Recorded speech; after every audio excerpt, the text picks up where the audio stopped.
Век живи, век үчүс демекчи, мен дагы вебинар өтүштү. Бойчуда бир аз тажрыйба көрүп алып калдым негизи. Көрсө камераны эки жака жылдырган жакшы болот экен. Мен орто коюп алыш экен, көрсө бир четке жылдырса дагы жакшы болот экен. YouTube'да дагы, биякта да өтүп атканда бир жакты караш үчүн экөөнү жакын коюшту үйрөнүп алдым. Буга чейин эмнегедир башым жетпей аткан экен, жакын коюп алышты. Так, мени жакшы угуп атасыздарбы? Келиңиздер. Жакшы угуп аткан болсоңуздар плюстарды басабыз. Жакшы угуп аткан болсоңуз, жакшы көрүп аткан болсоңуз плюстарды басабыз. Бирок YouTube'да өтө аз экен адам, эгер болбосо YouTube'ду жаап сала беребиз да, вебинарды карап өтө беребиз. Так, мени угуп аткан болсоңуздар, көрүп аткан болсоңуздар плюстарды басып коюңуздар. Бирок мага бияка белги берип атат. Жакшы угуп атасың деп. Бул эфир бизде кайталанма эфир болуп атат. Биринчи NLP сабагын жагын баштаганда өткөнбүз, бирок бизде запись телекке каршы Телеграмдан өтсөк жакшы болбой калды. Андыктан биз кайталап эми жакшы запись болсун, адамдар записти көргөндө мындай слайдтар менен кошо көрсүн деп Телеграмда катып калыптыр эмнегедир. Бир жерге келип ошол максатта сиздердин кемдей сабак сапаттуу болсун деген максатта кайрадан кайталап өтүп атабыз. Андыктан кээ бир нерселер буга чейин айтылган, билесиздер, тааныйсыздар, уктуңуздар сабакта.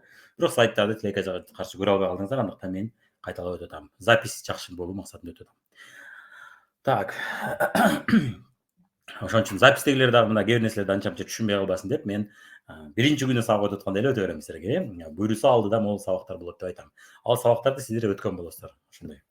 Ошондой. Анан биринчи жолу сабакты көрө албай жүрүп көргөндөр, так, салам, жакшы. Биринчи жолу көрө албай жүрүп көргөндөр, негизи алар үчүн ылайыктуу сүйлөйм мен. Так, бизде билесиздер, бул акыркы эфир, бирок биз запись үчүн биринчи эфир кылып өтүп атабыз. Так, анда эмесе эң сонун биринчи сабакта бирок көп адам болгон, азыр бүгүн эми жаңы жылга жакындап калгандыктан 25 мен Дед Мороздун шапкасын табайын деп бошобой калдым, жетишпей калдым. Өтө тарс болуп калды убакыт жетише албай атабыз. Дед Мороздун шапкасын алып алып, өткөрөйүн кичине жаңы жылдык вайп менен десем, бул жетишпей калдык. Макул. Элестетиңиздер, менде Дед Мороздун шапкасы бар. Элестетип коюңуздар, мына. Жаңы жылга жакын болгондуктан бизде көрөрмандар аз болуп калды. Анан албетте биз сабагыбызды бүтүп атабыз, ошондуктан көрөрмандар аз. Так, биринчи күнү бизде көп адам болгон, Так. Анда эмесе сабагыбызды баштайбыз. Негизи NLP эмне экенин азыр түшүндүрүп кетебиз. Жаңы биздин сабакка жаңы эле кошулгандар, биринчи жолу кошулуп аткандар түшүнбөй калышы мүмкүн. NLP деген бул эмне болгон үч тамга дешиңиздер мүмкүн. Азыр биз астыда бул жакта түшүндүрүп кетебиз. Бирок негизги максаты, биздин сабактын максаты, биз буга чейин Дарья көз өткөн эфирде, эмеде бизде Бриллианттар команда Бриллианты деген YouTube каналыбызда биз эфир өткөнбүз Дарья көз. Ошол эфирде биз түшүндүрүп кеткенбиз. Мен түшүндүрүп кеткем, NLP деген бул адамдарга туура программа киргизүүгө жардам берет. Ал эми туура программа эмнеге алып келет? Туура программа албетте бизди ийгиликке жетүүбүзгө чоң мүмкүнчүлүк, чоң шанс берет. Бизде көбүнчө эмнеге жаңылар келет дагы. Мисалы үчүн кимдирби айталы бир жылдан бери бул бизнесте сүдүрүлүп жүрөт, сабактарды көрүп коет. Кедештебей жүрө берет. Анча мурунку караганда өзүнө анча ишенбей калган. Анан уже мына бул бизнесте жүргөнү 1 жыл же 2 жыл болду дегендер болот. Анан бир 9%, же 6%, же 12% жүргөн болот. Ага караганда новичок келет дагы айталы бир 4 айда, же 3 айда, же 5-6 айда уже өзүнүн алгачкы 30-40 миң, же 50-60 миң акчасына чыгып алат, кирешесине чыгып алат. Эмнеге мындай болот? Тиги болсо 1 жыл 2 жылдан бери жүрөт, эң көп тапканы бул айталы бир 10 миң сом болду. Андан көп таппайт дейли. Эмнеге бул көрүнүш болот? Мунун баары бул жакта программадан болот, Кимдирбөдө программасында уже өзүнө ишенбестиктер көп. Бул жакта мусорлор көп. Бул жакта өзүнө күмөн саноолор көп. Анан бул жакта туура эмес программалар пайда болуп калган. Ал эми жаңы келген адамда айталы буга чейин ал башка жактарда өзүнүн ийгиликти көрсөтүп жүргөн. Ал бул бизнеске да даяр болуп келди. Мээсинде жакшы сонун программалар бар. Ал келет дагы дароо өзүнө ишенет, дароо бизнеске ишенди. Дароо башка киришип кетти дагы. Токтобой иштеп карасак 3-4 айда, же 4-5 айда сонун ийгиликтерин жараткан болот. Негизги ийгиликтин сыры ушуда болуп атат, Эмне болуп атат? Бул жактагы мээдеги программада. Как раз ошол программалар боюнча сиздер менен азыр сүйлөшүп кетебиз. Кимдирбөө, Бегим айым эмнеге кол көтөрүп атасыз? Түшүнбөдүм. Бүгүн бизде практика болбойт. Кол көтөрбөсөңүз да болот. Практика боюнча биз айттык, 4 же 5 январда атайын өтөбүз. Ошол практикада кол көтөрүп катышыңыз. Так, эми NLP бул эмне экенин түшүндүрүп кетели. Бул нейролингвистикалык программалоо деген деп которулат. Нейро дегенибиз бул мээ, нейрондор дейбиз, Лингвистика деген сөз, тилдин жардамы менен, сөздүн жардамы менен программалоодо билесиздер, туура программаларды киргизүү, туура ишенимдерди киргизүү. Башкача айтканда, сөздүн жардамы менен мээге жакшы же күчтүү, же айталы натыйжалуу ишенимдерди киргизүү. Программа деген ишенимдер да. Биз эмнеге ишенсек, ошого жараша аракет кылабыз, Айталы биз күчтүүбүз деп ишенсек, анда биз аракет жасайбыз. Бир ишти жасаганда. Жок, биз күчтүү эмеспиз, биз алсызбыз десек, аракет да кылбайбыз. Демек биздин программа көп чечип коет экен. Ой жүгүртүүбүз, адаттарыбыз, аң сезимибиз менен иштөө жолдору жана эффективдүүлүктү көтөрүү максатында деп атабыз. Эффективдүүлүк деген кыргызча айтканда натыйжалуулук. Мен эффективдүү деген сөздү айтсам, демек сиз натыйжалуу деп түшүнө бериңиз. Кээде эффективдүү айтам, кээде натыйжалуу деп айтам. Натыйжалуулукту көтөрүү максатында деп атабыз. Адаттарыбыз, аң сезим менен иштей билүү. Чектөөчү бизди чектеп аткан ой жүгүртүүлөр, ишенимдер болот. Ошол ишенимдерди адаттардан арылуу жолдору деп атабыз.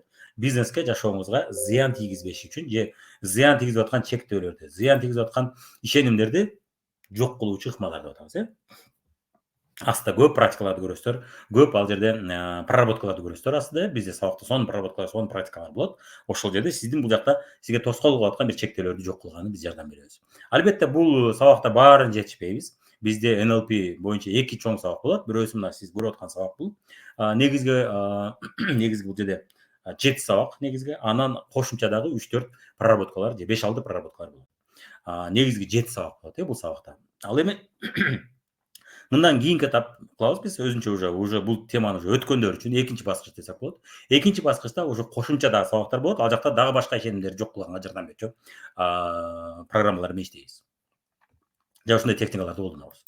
Бирок бул сабакта бизде негизги 7 тема болот. Эң керектүү, эң маанилүү сиз үчүн азыркы учурда эң жөнөкөй техникалардан баштайбыз. Ал эми татаал техникаларды уже кийинки экинчи баскычта жасайбыз. Бул сабакта биз жалаң эң жөнөкөй сизге жаңы баштап аткан адамдар үчүн, жаңы киришип аткан адамдар үчүн жөнөкөй техникаларды үйрөтөбүз. Бирок сиздер үчүн бул жөнөкөй болбошу мүмкүн. Себеби дегенде сиз психология темасында сабактарды көп көрбөгөндүктөн, сиз үчүн бул тема алыс болушу мүмкүн дагы, бир көргөндө түшүнбөй калышыңыз мүмкүн. Демек сиз бир көргөндө түшүнбөй атсаңыз, демек сиз кийинки деңгээлдеги сабакты көрүп атасыз. Демек башында кыйналып бир кайталап, кайра 2-3 жолу кайталап, шашпай, паузаларды басып, записти көрүп аткан болсоңуз, паузаларды басып, түшүнбөй калган жерде кайра кайталап көрүп атып көрсөңүз, бара-бара жакшы түшүнө баштайсыз. Бирок бул сабак өтө маанилүү. Сизге биринчи эле көргөндө түшүнбөгөнүңүз менен бул сабак өтө маанилүү. Түшүнүшүңүзчө азыр көрүп кое бериңиз. Бизде запистер 1 жылдай сакталат, сиз 1 жыл ичи. Азыр бир аз көрдүңүз, мындай айталы бир бул сабактын 20%, 25%ын алдыңыз. Арадан 1-2 ай айталы бул биздин бизнесте практика жасап иштеп жүрдүңүз. Адамдардын психологиясы менен иштеп аттыңыз, анан өзүңүздү байкап жүрдүңүз, байкоо жүргүзүп.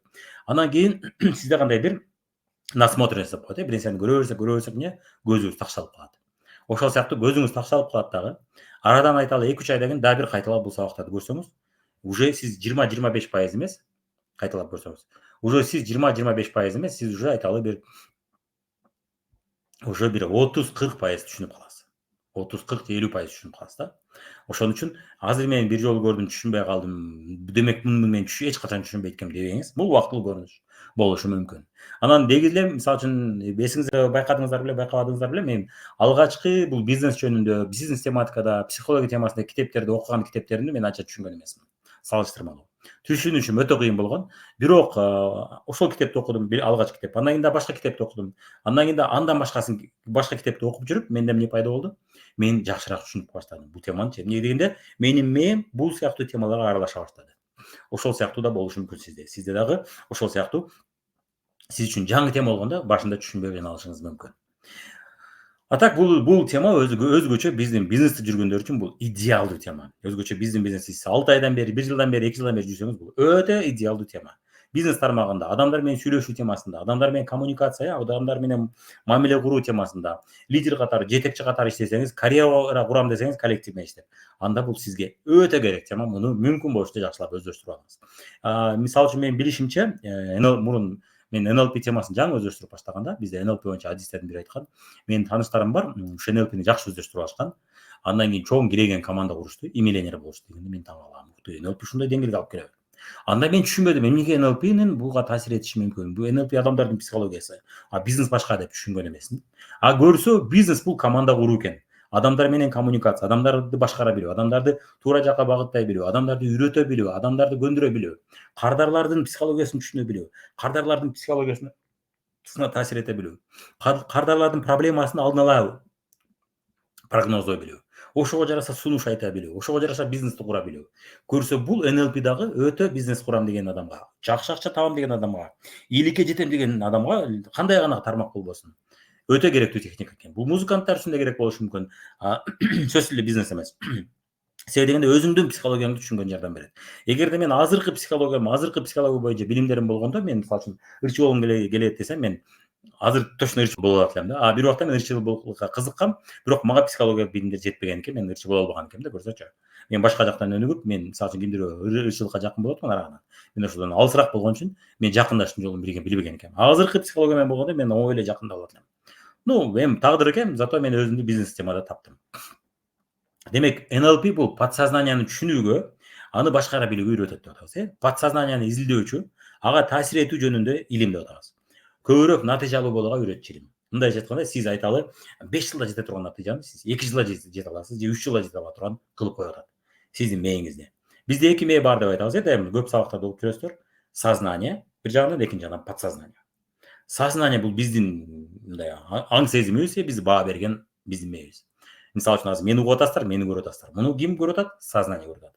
А подсознание эмне кылат? Ошол эле мезгилде азыр жүрөк соктуруп атат. Сиз подсознание жүрөгүм сок, азыр мындай кылып канды мындай соор, анан эми кан имитип кое берди дейсиз, Подсознание мунун баарын башкарып турат. Жүрөк өпкөгө давай демди ал, давай демди чыгар дебейсиз, биз өзү жасайт. Тамак жегенден эми тамак түштү, эми бияка кислотаны бөлүп чыгар дебейбиз, Туалетке барыш керек болгондо давай муну чыгар мага, мен эми туалетке барайын дебейсиз, өзү сигнал берет. Подсознание өзү барыш керек болгондо сигнал берет. Кыстай баштайт, барбасаң болбойт дейт. Уже кыйналып баштайбыз барбасак, и ооруй баштайт кыйналып.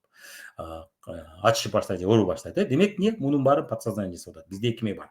Бирөө автоматтык түрдө иштей турган мээ, бирөө биз башкарып маани берген мээ. Маани берген мээбиз биз көбүрөөк түшүнөбүз, а подсознаниени көбүрөөк билбейбиз. NLP как раз ошол подсознанияны автоматтык түрдө иштеп аткан мээни түшүнгөнгө жардам берет. Жана ошол автоматтык түрдө иштеген мээбизде биз билбеген, биз байкаган программалар бар. Ал бизге пайдасын да алып келет, зыянын да алып келиши мүмкүн. Ал бизди ийгиликке да жеткириши мүмкүн, ийгиликке жеткирбей кыйнашты да мүмкүн. Андыктан мындай сөз бар, биздин мээ бизди бактылуу кылыш үчүн жаралган эмес деп атат. Муну укканда таң калышыңыз мүмкүн. Эмнеге? Ал бизди өлүп калбасын, ачкалыктан өлүп калбасын, жырткыч жеп койбосун, же поезддин астына, же машинанын астына кирип кетип өлүп калбасын, же чоң бийиктиктен түшүп кетпесин деп сактайт. Ал бизди сактап калыш үчүн, бизди өлүп калбаштан коргош үчүн жаралган. Бирок бизди бактылуу кылыш үчүн жаралган эмес. Ошон үчүн кээ бир учурда туура эмес болсо дагы ошол мээ бизди башкара берет жинге тийип. Бул жакта коркунуч жок десек дагы, ал мээ бизди коркутуп, биз коркпошубуз керек деген жерде да коркута берет. Эмнеге дегенде, ал автоматтык түрдө иштейт деп атабыз, Ошол мээни түшүнүшкө үйрөнөсүздөр. Бул сабактын пайдасы ушуда. Ошол себептен көрсө, бул теманы өздөштүрүп алгандар чоң ийгиликтерге жетип атыптыр. Түшүндүңүздөр, Андыктан бул өтө маанилүү тема, өтө маанилүү сабак. Эми сиздерге суроо. Мына дарак, бир окуя, бир фермердин багбандын дарагында оору тийиптир. Оору тийип, түштүктүн тили менен айтканда касал тийиптир.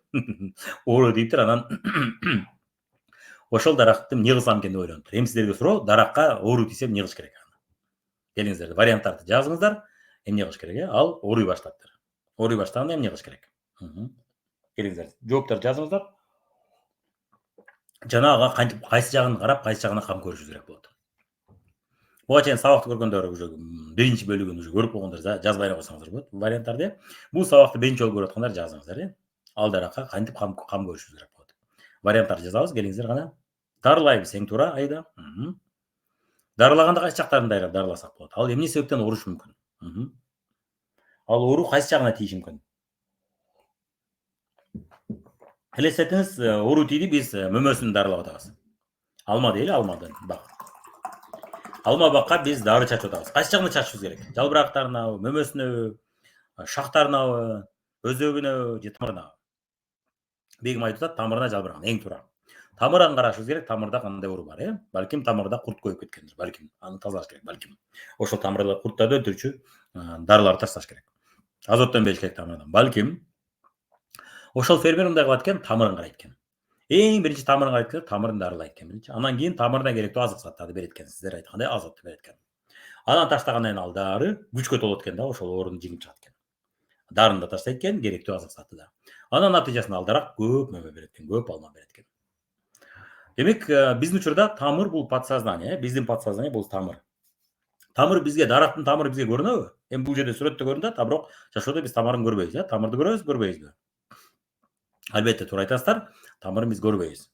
Ошол сыяктуу биздин подсознание бизге көрүнбөйт. Бирок ал тамыр маанилүү. Эгерде тамырга суу барбаса, суу куйбасак, азык зат болбосо ал мөмө бербейт бизге. Ал дарактын күчкө кете баштайт, алы кете баштайт, ал куурай баштайт. А бирок ал тамырына суу барып турса, тамырына азык зат, керектүү азык зат барып турса, анда ал дарак чоңоет дагы, мөмөнү да көп берет, и бат дагы чоңоет. Демек подсознание бизде жакшы иштесе, подсознание бул эмне? Бул ишенимдер, ой жүгүртүүлөр, адаттар автоматтык түрдө иштечү нерсе деп атабыз. Ошол жакшы болсо, бизде подсознаниеде жакшы программалар кирсе, анда ал дарак чоңоет деп атабыз. Демек биз дагы ийгиликтерибиз сонун болот. Шактар бул биздин иш аракеттерибиз, кыймыл аракет. Биз көбүнчө кыймыл аракетке басым жасайбыз, анан кийин тамырды көрбөшүбүз мүмкүн подсознание. Чөтө мен өзүмдү башкара албай атам, мен баштайм деп баштай албай атам. Каякта проблема бар? Тамырда проблема бар. Подсознаниеда проблема бар. Подсознание бул тамыр. А мөмө бул биздин натыйжаларыбыз. Биз көбүнчө эмне дейбиз? Эмне ойлошубузку, чөтө натыйжа болбой атат. Элестетиңиз, багбан келди дагы алманын эме мөмөлөрүн эле карап отурат. Ал шактарын карабай атат, тамырын карабай атат. Эмне болот ал? Дарак. Мөмөсүн эле карай берсе, мөмө бул акырында боло турган нерсе. Ага чейин шактарында, жапырактарында уруу болбош керек, ал жакшы өсүш керек. И тамырында азык зат болуш керек. Тамырын сөзсүз да карап туруш керек. Эгерде жер катып калса, жер катуу болуп калса, биз суу төкүп куйбасак, ал уже тамыр эмне? Тамырга азык зат барбай калат. Эмне болот? Ал куурайт, ал өлүп калат. Ошон үчүн тамырды карайбыз. Ушул НЛП сабак, НЛП темада сабак, биздин сабактар сиздин как раз дарагыңыздын, мына сиз дарак катары болсоңуз, сиздин тамырыңыз менен иштегенге жардам берет. Тамыры, түп тамыры, себеби. Тамыр деген бул эмне? Бул себеби дарактын өскөнүн, өспөгөнүн, чоңойгонун, мөмө жакшы берген, бербегенин себеби кайсы жакта? Тамырында. Тамырдан кийин анан шак келет, өзөгө келет. Анан кийин шактар келет. Анан кийин жалбырактар, анан кийин мөмө келет, Ошол сыяктуу эле биринчи подсознание менен иштейбиз, андан кийин сознанияга көңүл бурабыз, Андан кийин бизде иш аракеттер болот. Түшүндүңүздөрбү? НЛПнин жакшы жери как раз тамыр менен иштешти үйрөтөт. Түшүндүңүздөр, Кеттик анда. Эмнеге мээде чектөөчү ишенимдер болот, Биздин мээ жана айтып кеткендей бизди тобокелдерден сактайт. Мисалы үчүн айталы, мисалы үчүн мына көрүп атасыздар, могу жерде сүрөттү карасаңыздар, мээ турат, мээнин сүрөтү турат, асты жагында айсберг. Айсбергдин асты жагы чоң болуп турат, көрүнбөгөн жагы. Ал эми өзү жогору жагы бизге кичинекей болуп көрүнүп турат. Анан биз ойлойбуз, бул кичинекей эле айсберг экен деп ойлойбуз. А чынында килейген чоң айсберг. Килейген оор айсберг, Ошол сыяктуу биздин подсознание мына айсбергдин төмөн жагы, бизге көрүнбөгөн жагы эң чоң ролду ойноп коет. А бизге көрүнгөн жагы бул сознание. Биз сознанияны көрөбүз дагы, чөтө бул жакта проблема нормально эле го, мен жакшы эле башкарып атам го мээм. Менин мээм жакшы иштейт го, эмнеге мен ийгиликке жетпей атам дейбиз. Бизде университет, мектеп мээбиз менен гана иштейт. А подсознание менен иштешти үйрөтпөйт. Айсбергдин асты жагын көрө билишти үйрөтпөйт бизге. Ошондуктан бул сабак өтө маанилүү. Биздин буга чейинки сабактарыбыздын көпчүлүгү эмне жөнүндө иштеп атат? Эмне менен иштеп атат? Айсбергдин үстү жагы, сознание менен иштеп атабыз биз. Ал эми подсознание менен иштеген сабактар аз болчу. Анан биз ошондуктан Асель Сыдыкованын, Тони Роббинстин сабактарына көп барып жүрүп, биз натыйжа жасадык. Эмнеге? Ал биздин тамырыбыз менен же айсбергдин асты жагы менен иштеди. Ошондуктан биз өтө дароо өсүү жарата алдык. Эми сиздерге да ошону көрөп берели деп, ар кандай сабактарды окуп, мурунку билимдерди эстеп, практикада колдонгонубузду эстеп, ошонун негизинде мен азыр сиздерге ылайык сабак жасап чыктым, Сиздер айталы, биз айталы 10 жылда жеткен натыйжага, сиздер айталы 4-5 жылда жете ала турган болсун деп ошол билимдерди берип атабыз. Бир убакта биз ар кимге чоң киреген акчаларды төлөп, ар жакка барып окуп, үйрөнүп отуруп, бул жактагы программаларды жеңе алдык. Биздин окуучулар да ошондой кылды. Азыр сиздер мен Асель Сыдыкованын сабагына барбаңыздар дебейм. Анын сабагы да менин сабагым да экөө бири-бирин толуктайт. Сонун болот, Самара Кеңешованын сабагына барбаңыз дебейм, Мира Исмановдун сабагына барбаңыз дебейм. Алар дагы сиздин подсознанияңыз менен иштөөчү сабактарды өтүп атышат. Андыктан алардын сабагы менен менин сабагым бири-бирин толуктайт. Алтынай Шымбекова деген азыр бүгүн видеосун тартайын деп атам. Ал да программалар боюнча сонун сабактарды өттү. Мен аныкына катыштым. Себастьян Леблондукуна катыштым, Тони Роббинстикине катыштым, Асель Сыдыковна катыштым.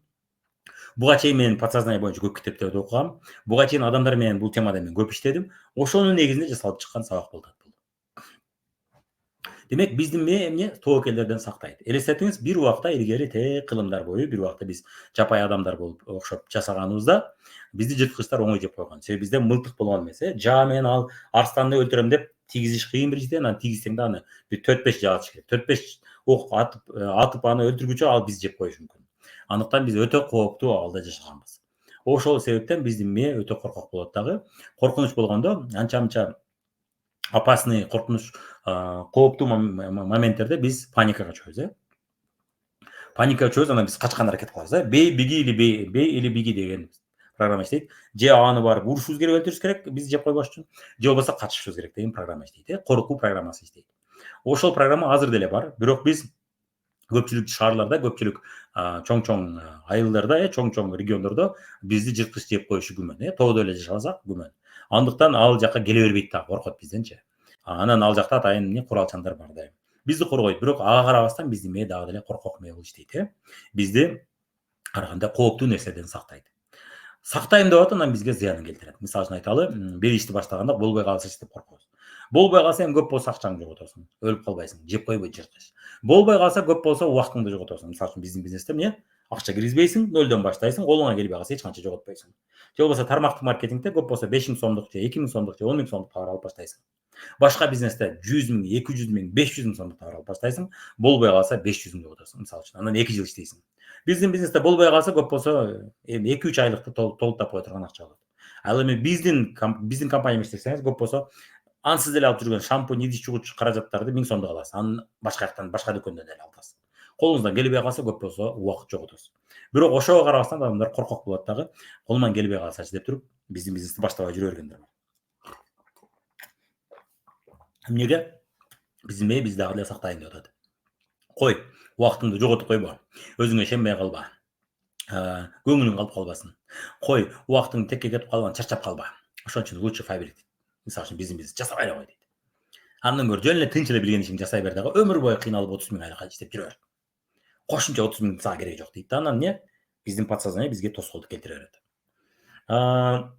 Анан биздин мээ кандай түзүлгөн? Ал энергия, күч, убакыт, ресурс жөндөн жөн кетиргиселбейт. Болбой калса энергия жөндөн жөн кетип калат, күч жөндөн жөн кетип калат.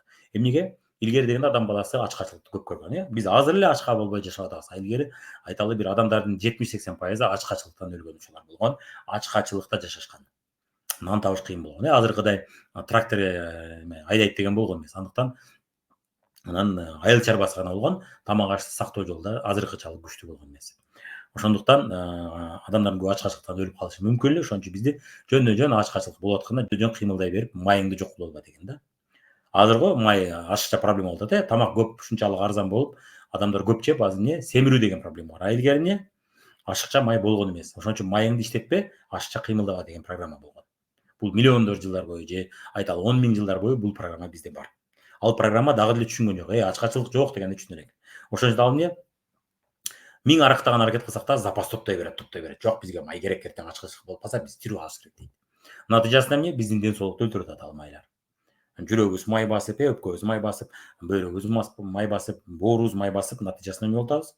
Натыйжасында ошол тескерисинче май баскандын айынан шекер диабети, сахар диабети болуп атат, кимдирбир жүрөк оору болуп атат, кимдирбир боору иштебей калат. Май басып, таш болуп атат. Таш пайда болуп атат. Эмнеге? Ошол мээ туура эмес иштеп атат. Дагы деле түшүнө элек, ал подсознание автоматтык түрдө иштеп атат. Ал ойлоп атат, мага жардам, мен жакшы функция жасап атам деп атат. Чынында зыян келтирип атат. Анан ошону түшүнгөн адам анан туура тамактан өзгөртүп арыктап атышат. Подсознание, кимдир бирөө болсо май эч албайт, канча жесе дагы эч семирбейт. Анын подсознаниясында эмне? Ачкачылык жок деген сыяктуу программа да ал. Бүгүн алдык, бүгүн иштеп чыгабыз деген программа. Генде ушундай кылып калган. Подсознание сизди коргоо үчүн, сиз өлүп калбашыңыз үчүн берилген бактылуу берилген бактылуу кылыш үчүн эмес деп атабыз. Ал сизди сактап калыш үчүн. Бирок жашоодо биз ийгиликке жетиш үчүн эмне? Башкача программалар керек болуп атат. Мурун мисалы үчүн коркуш керек болгон. Корксок биз жырткычка барбайт элек, ашыкча сүйлөбөйт элек байманапка. Ошондо биз сабап салбайт, бизди өлтүрүп койбойт. Хоп деп жашаш керек болгон, макул деп жашаш керек болгон, баш ийип. Коркогураак болуш керек болгон да, ошондо мындай көпчүлүк адамга бул керек болгон. Азыркы заманда тескерисинче жакшы жашаш үчүн, ийгиликтүү жашаш үчүн коркогураак эмес, шамдайрак болуш керек. Бирок кылмыштан коркуш керек албетте, бирөөгө зыян келтиришten коркуш керек, бирок конкуренциядан коркпош керек. Мисалы үчүн эжеке туура эмес түшүнүп калат дегенден коркпош керек, бирок биз корко беребиз, Бул программа бизде дагы деле иштеп атат. Бизге тескерисинче бактылуу кылбай эле бизге зыян алып келатат. Ушул NLP как раз ошолорду жеңүүгө жардам берет. Анан ошонун айынан бизнес баштайбыз дагы, ишти баштайбыз, жасай албай жүрө беребиз корккондон.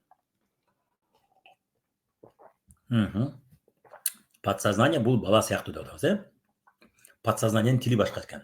А сознаниянын тили башка. Экөөнүн айырмасын азыр көрсөтүп берем. Түшүнүп алгандан кийин сиздер подсознанияңызды жакшы түшүнүп баштайсыз. Подсознание бул жаш бала сыяктуу деп атабыз, Жаш бала кандай? Жаш бала эмоция тилин түшүнөт. Каалоо, сезимдер, сүрөттөр, образдар менен ойлонот. Ал логика жок анда. Анда логика жок, анда сүрөттөр, образдар. Мисалы үчүн айталы, апельсин дегенде эмне элестетебиз? Оранжевый томолок апельсин элестетебиз. Биз апельсин деген сөздү элестетебизби? Жок. Биз апельсиндин сүрөтүн элестетебиз, мына образ. Же болбосо азыр мен силерге кычкыл лимон же киви десем, эмне болот? Ал жерде кычкыл лимондун кесилген, тилинген жерин элестетесиз. Лимон деген сөз келбейт. Көрдүңүзбү? Подсознание ушинтип ойлойт. Ал образдар менен, сүрөттөр менен ойлонот. Демек биз подсознание менен кайсы тилде сүйлөшүбүз керек? Сүрөттөрдүн тили менен, элестетүүдүн тили менен. Сүрөттөп берүү. Мына лимон, кычкыл лимон, сары, анан кийин могул жерде тилинип турат, анан мындай сыксаң согу чыгат. Дегенде эмне болду? Сиздерге дароо бул жака шилекей тамды. Туурабы? Подсознание ушундай сүрөттөөдү түшүнөт. И дароо бияка шилекей келди. Автоматтык түрдө программа иштеди. Мен шилекей тамсын, шилекей чыгарыла деген жокмун. Лимон деген сөздү л, и, мы, о, ны дегенде элестеткиле деген жокмун. Мен лимондун өзүн элестеттирдим. Подсознание ушундай тилди түшүнөт. Бизде эгерде сиз бриллианттар командасында болсоңуздар, словесная картинка деген сонун сабак бар. Адамдарга сүрөттөп атып продукцияга кызыктырып үйрөтөт. Сүрөттөп атып бизнеске кызыктырып үйрөтөт. Тилдин жардамы менен сүрөттөп атып саякатка кызыктырышты, бизнеске кызыктырышты үйрөтөт. Андыктан сиз бриллианттар командасында болсоңуз, ушул сабакты көрүп коңуздар. Башка команда болсоңуз эч коркунуч жок, наставнигизден словесная картинка боюнча үйрөтүңүз десеңиз болот. Анан Том Шрайтердин китеби бар. Ошо китептерин издесеңиз баардык жакта үйрөтөт.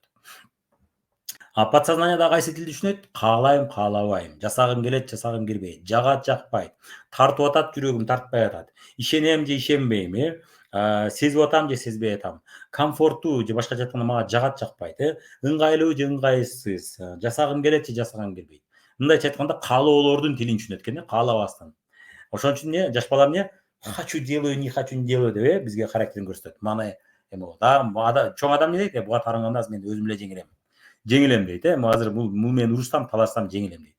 Бирок чоң адамдар 40ка чыкса деле, 50ге чыкса деле жаш балага окшоп ойлонгондор бар дагы деле. Таарынып, сүйлөбөй, өзгөчө аялдар көп болот, таарынып, сүйлөбөй, болду уже, урушуп бүттүк уже, айтышып бүттүк уже. Ал тема бүттү, жабылды. Бирок жок, ал аял кечке маанайы көтөрүлбөй, тултуюп, таарынып жүрө берет. Бул эмне? Подсознанияга баш ийген. Подсознание ушундай.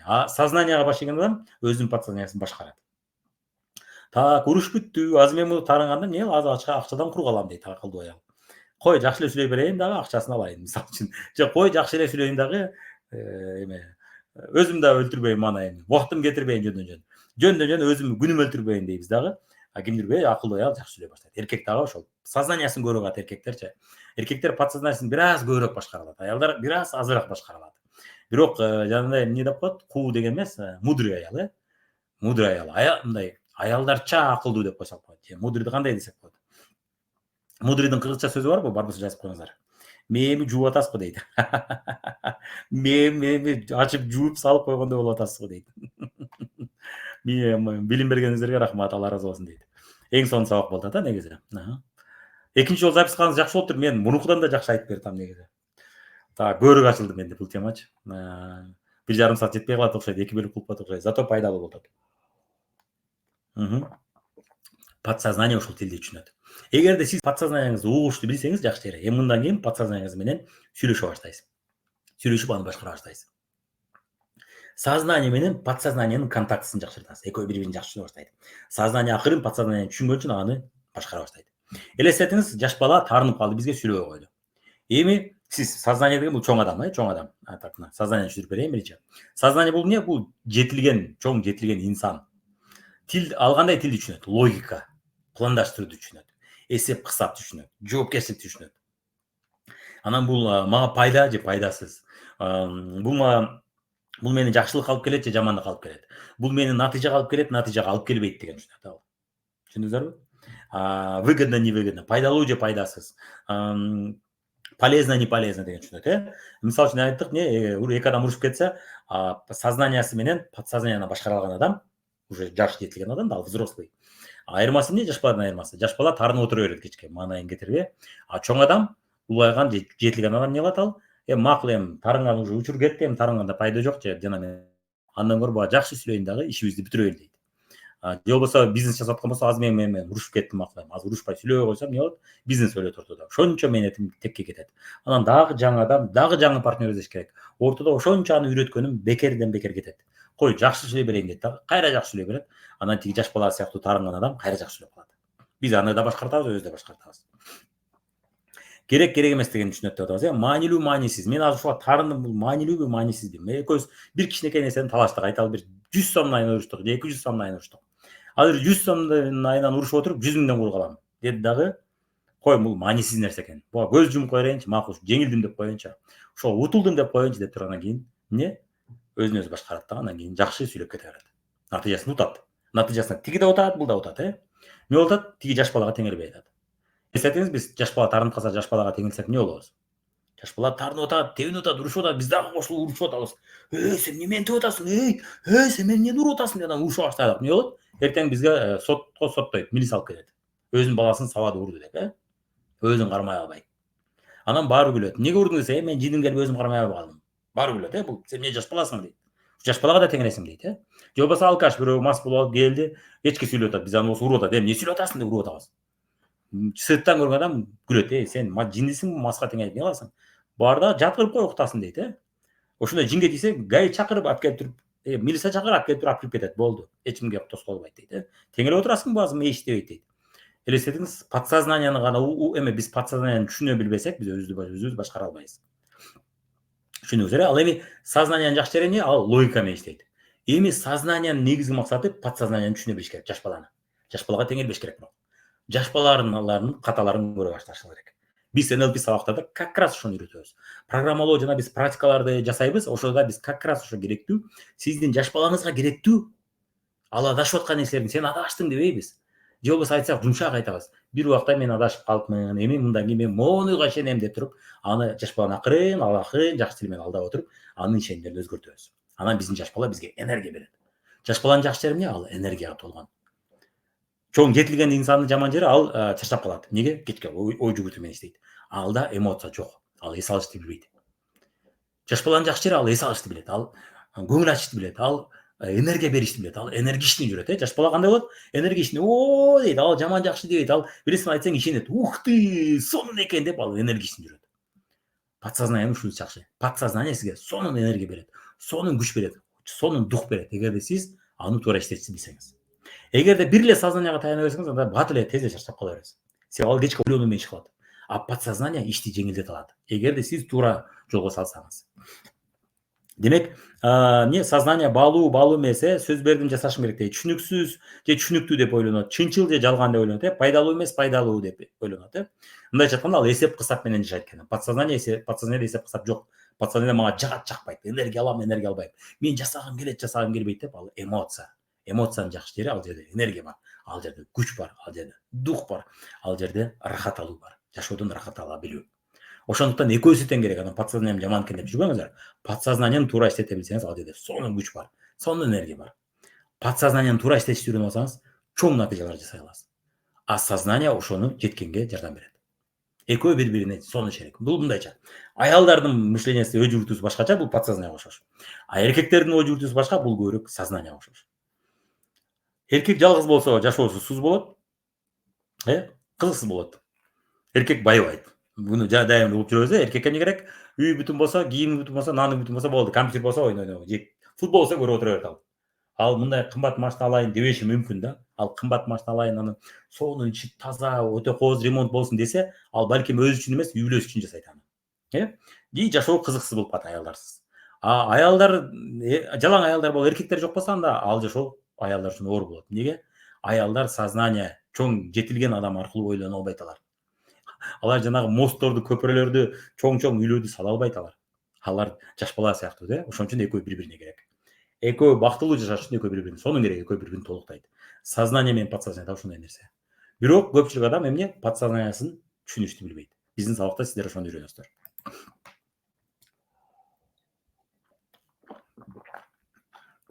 Сознание менен подсознаниянын сүйлөшүүдө сизде суроолор барбы? Келиңиздер, суроолор болсо бериңиздер. Подсознанияны сиз угачтуу билгениңизде жакшы жери. Азыр биз боюнча сонун программаны беребиз дагы. Сонун ишенимдерди беребиз. Мен бир убакта подсознание башкара албаганда кыйналып элем. Анан эме эрте жатыш керек болот. Мен бирок саат 2-3-тө жатып көнүп калдым. Билесиздер, бизде каталогду жапканда 2-3-тө жатабыз, ошойдон көнүп калабыз. Анан ошентип жүрүп, мен намазга да турушум керек болот, кеч туруп калып аттым, иштен калып калып аттым, көп иштедип тура албайм.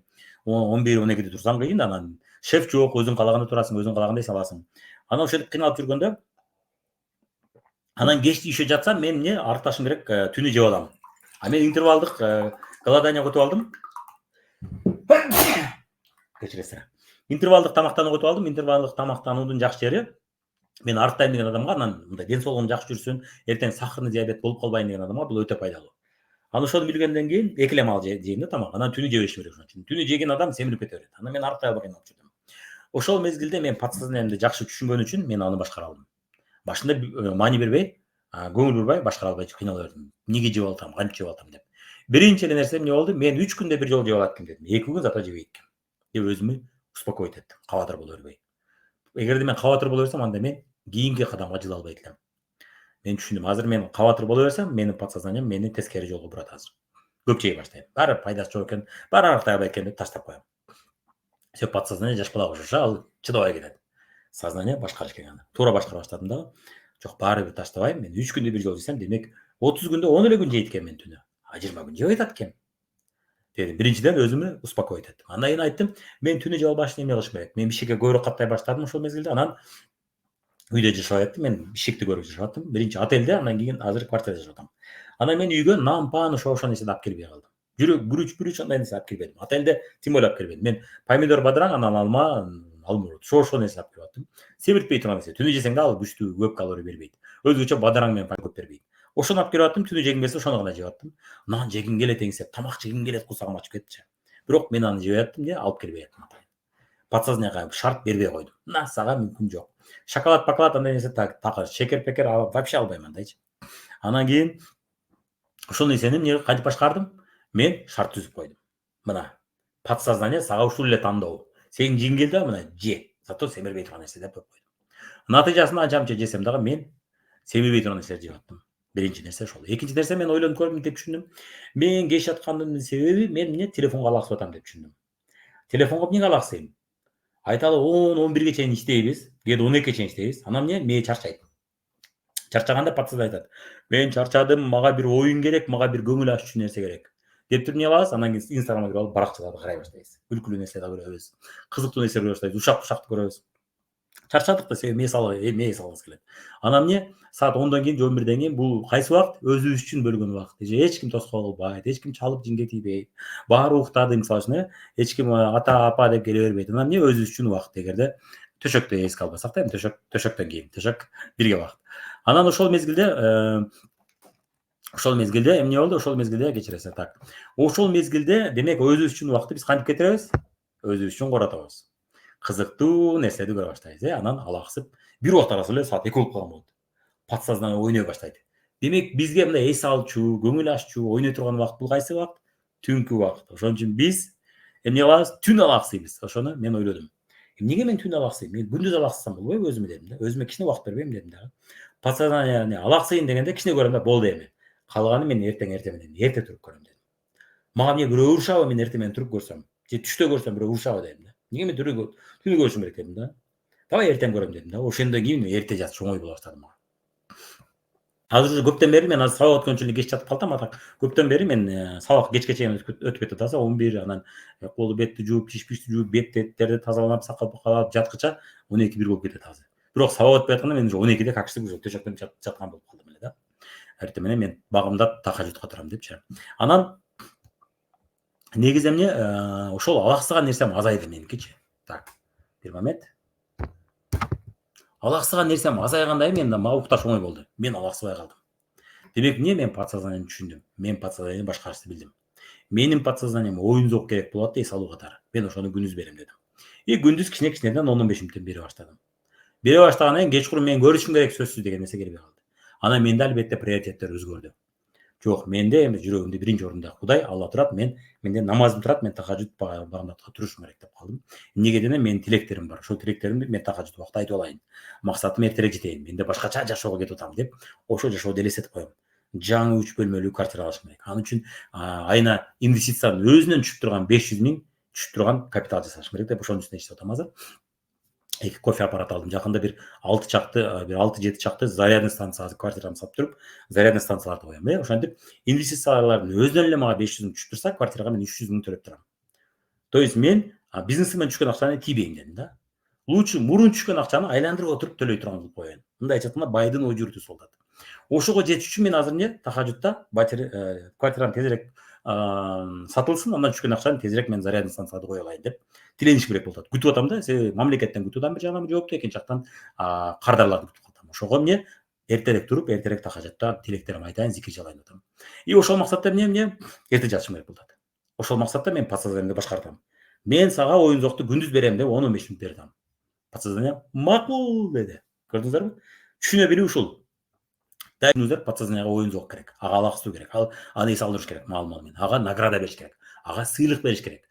Жакшы иштегенден кийин, мээ жакшы иштегенден кийин, дене иштегенден кичинекей бир сыйлык берип коюңуз. 10-15 мүнөт видео көрсүн. Бир чакан какой-то мен мөмө жемиш көп ала турган болдум. Сонун курмаларды алып жейм, сонун алмурттарды алып жейм. Эмнеге мен ошо диетамды сактаганым үчүн. Ошого мен азыр эмелерди көп жебей койдум. Ушундан сонун арттадым. Картошка, гүрүч, углеводдун баарын жебей койдум. Гречка, прачка, нан, пан эч нерсесин жебей койдум. Жалаң жемиш менен белок. Жемиш менен белок. Ошон үчүн кыйла жашардым и сонун арттадым да. Бул да көрдүңүзөрбү? Бирок ошондо мен анан таттууну да жебей койдум. Ошондо мен сынып калып кайра жеп албаш үчүн мен өзүмө таттуу сонун жемиш, мөмөлөрдү бердим. Алма жейм, алмурут жейм, курма алып жейм, анан дагы эмне алып жейм мен? Анча мандаринди алып мандариндерди алып жейм. Анан таттуу творог жейм. Творогду сатылат, мындай даяр кылып ошол творог мен көрүп жүргөн Instagram баракчаларымды көрүп жүргөндөр көрсөңүздөр керек. Бул мен эмнеге жеп атам мен? Аны жебегеним жакшы болмок өзүчө таттуу творогду. Себеби мен таттуудан баш тарттым. Бирок эмнеге мен түшүнүп атам, менин подсознанием баары каалайт. Себеби мен аны чектеп атам. Эмне гүрүчтөрдү жебей коюп атам. Аш, картошка сыяктуу мен бир жумада бир жолу жамаат менен отурабыз жума күндөрү. Ошол күнү гана жейм, башка күнү жебейм. Анан анча болуп калат, гамбургер жеп коем кээде. Кээде анча тууган отуруш болсо жеп коем. А так күндө жебейм аны. Ошондой жерге барып калсам да мүмкүн болсо биринчи салаттарды жейм мен. Салаттар менен курсактарды тойгузуп алайын деп. Анан майонез, кетчуптарды да жебейм уже. Так, түшүндүңүздөрбү? Ушинтип подсознание түшүнө билген ушул. Менин подсознанием эмнени каалап атат деп суроо бериңиз. Эмне үчүн мен алаксып кетип атам? Эмнеге башка нерсе бирөөнүн баракчасын карап калдым? Демек, мага жашоомдо бир кызыктуу бир көңүл аччу кичинекей бир чакан оюнчук жетпей атат деп түшүнсөң болот. Ага оюнчук керек подсознание. Подсознание бир сыйлык керек. Сыйлык берип туруңуз анчамча, анчамча күлкүлүү нерсени көрүп туруңуз. Себеби күлкүлүү болгон жакшы. Сиз дагы өзүңүз мындай чувство юмора болот. Мен айындарды көрбөңүздөр деп айтам көп сабактарда. Көрүңүз, просто аны кечке көрбөңүз. 10-15 мүнөт көрүңүз да токтотуңуз өзүңүз. Болду. Мен 15 мүнөт көрдүм деп токтотуңуз. Подсознанияга кичине тойдуруңуз дагы. Анан тим койсоңуз жаш бала кечке ойной берет, жаш баланы чектеш керек. Ушул нерсе. Так, эми нейролингвистикалык программалоо жөнүндө айтып кетейин, NLP жөнүндө эмне? Бул кандай? Ушул боюнча айтып кетели, андан кийин бизге эң темабызда керектүү нерсени айтып баштайбыз азыр. Эриксон гипнозу бир убакта 60-жылдары Эриксон күчтүү психотерапевттердин бири болгон, адамдарга психологиялык оорулардан дарыланганы, айыкканы жардам берген жана адамдарга арыктаганы жардам берген сабактарында айтат экен. Ар кандай NLP боюнча практикаларды колдонот. NLP боюнча паттерн деп коет, паттерн, техникаларды колдонот. Ошол техникаларды колдонуп атканын көрүп калат жардамчылары Ричард Бендлер менен Джон Гриндер экөө Эриксондун гипноз боюнча иштеп аткан техникаларын көрүп калат. Эриксон бул Швецияда атактуу окумуштуулардын бири, гипнозерлордун гипноз боюнча адистерин. Ошонун колунда жардамчы болуп иштеп жүрүп, экөө көрүп калат дагы. Муну көрсө алар солдаттар менен иштеген, солдаттарды бир нерсеге үйрөтүүгө жакшы жардам берүүчү техникалардын бири болот экен. Чото башым ооруп чыкты. Не болду билбейм, көз тийди окшойт Кирден кирип кетти окшойт. Кыйналдым жада. Анан ошол Ричард Бендлер менен Джон Гриндер ошол техникаларды колдонуп баштайт. И NLP деп өзүнчө бир илим чыгарышат да, нейролингвистикалык программалоо. Буга чейин болгон эмес. Буга чейин гипноз илими болгон, психотерапия болгон. Ал медицинанын бир түрү. Гипноз бул оор түрү, ал эми NLP ошонун жеңил түрү. Күнүмдүк жашоодо колдонолсо болчу жеңил техникалар. Ошолорду үйрөтүп баштайт. Көптөгөн адамдарга үйрөтүп, өзүнүн жашоосун жакшыртканы, солдаттарга батыраак, тезирээк үйрөнгөнү жардам берип атып, ошол NLP техникасын өнүктүрүшөт. Анан 80-жылдары Тони Роббинс деген атактуу, билесиздер, аны көбүңүздөр тааныйсыздар. Тони Роббинс деген адамдарга сабак өткөн жакшы жүргөн адам NLP боюнча сабактарды көрүп калат дагы, бул сонун сабак экен деп, буну дүйнөгө мен даңаз алгым келет деп, өтө көп адамдарга сабактарды үйрөтө баштайт. Көп адамдарга сигарет таштаганы, арыктаганы, ийгиликке жеткени жардам берет, чектөөчү биякта ишенимдерди жеңгени жардам берет. Биз дагы дәл экөөбүз 2018-жылы биринчи жолу Тони Роббинске бардык. Асель Сыдыкованын демилгеси менен Кыргызстандан, Казакстандан өтө көп адам бардык. Биздин командадан 4 адам бардык, 4 эле адам бардык. Бирок ошо 4-өөчү азыр биздин командада жана дегиле Кыргызстанда ушул тармакта сонун ийгиликтерге жеткен адамдар, топторда эң сонун натыйжа жасагандар. Анан ошол NLP техникалары өтө күчтүү сабак бере баштады. И Тони Роббинс ошо NLP адистеринин арасында эң атактуулардын, эң байлардын бири да. Анан Джон Гриндер менен Ричард Бендлер Тони Роббинс байып кеткенин көрүп, эмнеге биздин окуучубуз бизден бай деп аны сотко берет. Сотко бергенде так эче сакалымды алам деп алып, бүгүн сулуу болуп калыпсыз, ошого кирнебиз кирип кетсе керек да дейт. Ошондой окшойт, кирне кирип кетти окшойт. Мирлан байке жакшы эле турбай көрсө депчи, сакалы жаппаса деп. Так, ошо башым ооруп чыкты. Так, анан кийин айтып койгондон кийин жеңилдеп калдым бирок. Айтып алыш керек экенге да. Анан ошол биздин окуучу бизден көп акча тапты деп сотко берет аны. Сотко бергенден кийин Тони Роббинс NLP деп көп айтпаш керек болуп калат. Көп айтса ал тигилерге процент чыгарып бериш керек болуп калат дагы. Көп айтпай калат. Бирок мен сабактарына качтым, айтат экен, эми билбейм, көп айтпашка аракет кылат окшойт. Бирок сабагынын темасын карасаңыз NLP'ге үйрөтөм деп айтты ал. Ал ийгиликке жеткен, ичиңдеги сырыңды, ичиңдеги күчүңдү чыгарган жардам берем дейт. Бирок NLP деп айтпайт. Ал сабактарында айтат. Ошондой. Ошого NLP бул өтө күчтүү техникалардын бири. Эмне? Тони Роббинс аны дүйнө жүзүнүн боюнча колдонуп, дүйнө жүзүндөгү миңдеген адамдар, биз барганда 12 000 адам сабак катышты. Ошончо көп адамды өзүнүн темасында ийгиликке жеткенине жардам берди.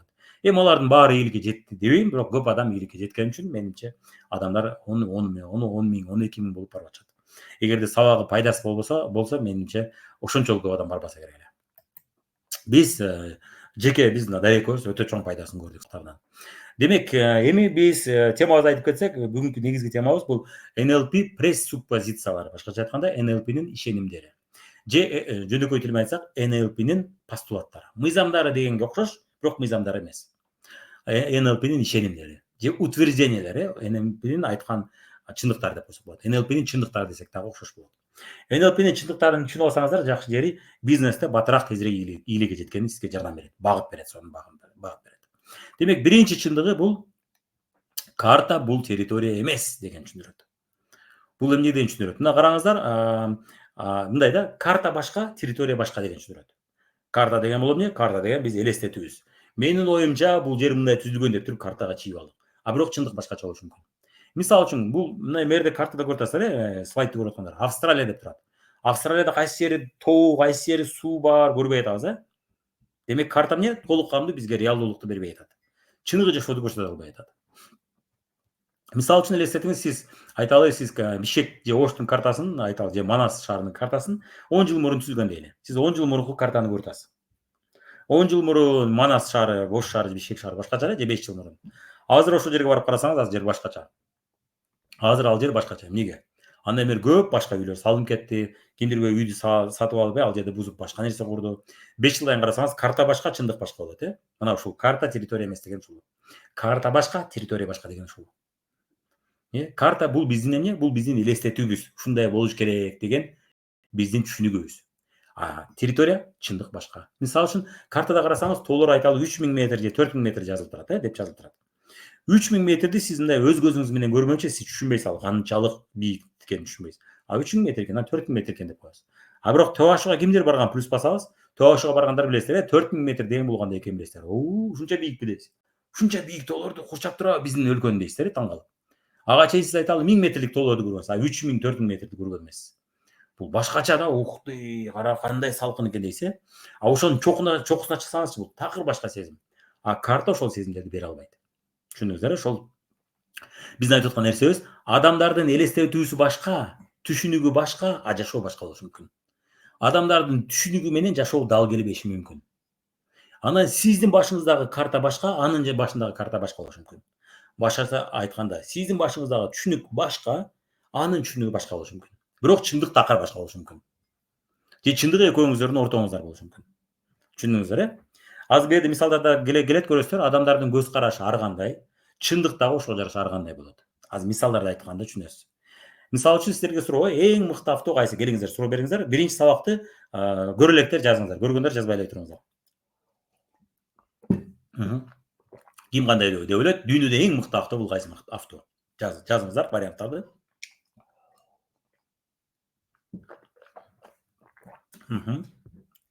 Жазыңыздар варианттарды. Кандай деп ойлойсуздар? Дүйнөдө эң мыкты авто бул кайсы авто?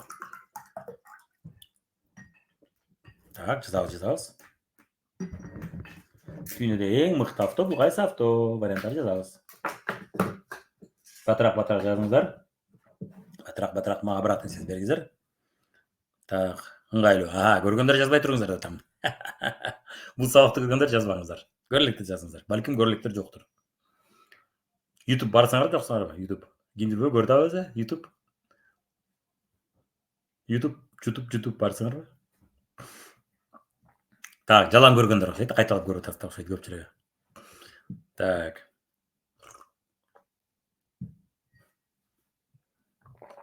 Окей. Жазып элестетели, биринчи сабакта жазгансыздар, ошону жазып коюңуздар анда. Ошол жоопторду кайталап жазып коюңуздар. Биринчи сабакта эмне деп жаздыңыз эле, ошону эстеп жазыңыздар. Дүйнөдө эң мыкты авто бул кайсы? Келиңиздер. Сиздин оюңузча дүйнөдө эң мыкты авто кайсы? Сизге эң ыңгайлуу эмес, сизге эң туура келген эмес, эң мыкты авто деп жазып атам. Как будто биринчи сабакта болуп аткандай кылып жазыңыздар. Ошону эстеп, кандай жооп жаздыңыз эле. Көпчүлүгүңүздөр уже бул сабакты көргөн экенсиздер.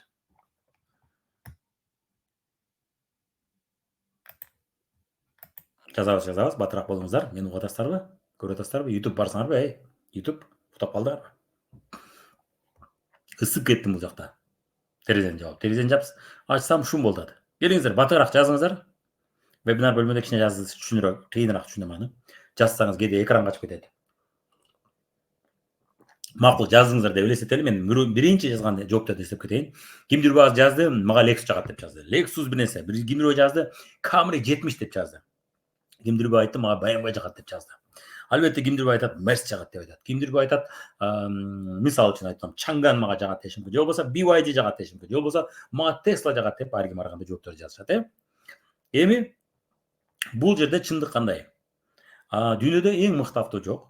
Дүйнөдө эң ыңгайлуу келген, сиздин шартыңызга туура келген, сиздин максаттарыңызга дал келген авто бар. Дагы бир суроо берейин, аны түшүнүш үчүн. Эми сиз автоунааны жаңы эле айдап баштадыңыз. Көп жыл мурун жаңы айдап баштаган мезгилиңизди эстеңиз. Ошол учурда сиз үчүн эң мыкты авто кайсы эле? Же азыр үйрөнүп атасыз деп элестетиңиз, эми үйрөнүп баштадыңыз, азырынча тажрыйбаңыз аз. Кайсы авто эң мыкты авто болот сиздин учуруңузда? Дүйнөдө эң ыңгайлуу автоунаа, өзүң айдаган унаа мыктысы да болот. Туура айтасыз, Матлиба. Келиңиздер, элестетиңиздер, бир убакта сиздер машина, автоунаа айдашты үйрөнүп баштагансыздар. Ошол мезгилде сиз үчүн эң мыкты авто кайсы мыкты болгон? Кандай автолор сиз үчүн эң мыкты, эң ыңгайлуу авто болгон? Же үйрөнүп баштадыңыз? Илгери бир убакта ошол убакта эстеңиз. Же болбосо азыр гана үйрөнүп баштадыңыз, ошону элестетиңиз. Анда сизге жолдошуңуз кайсы автону алып бермек? Мыкты авто сен үчүн ушул авто деп. Бир убакта Дарьядагы, мен дагы жаңы үйрөнүп баштаганда башка автоунааларды айдаганбыз.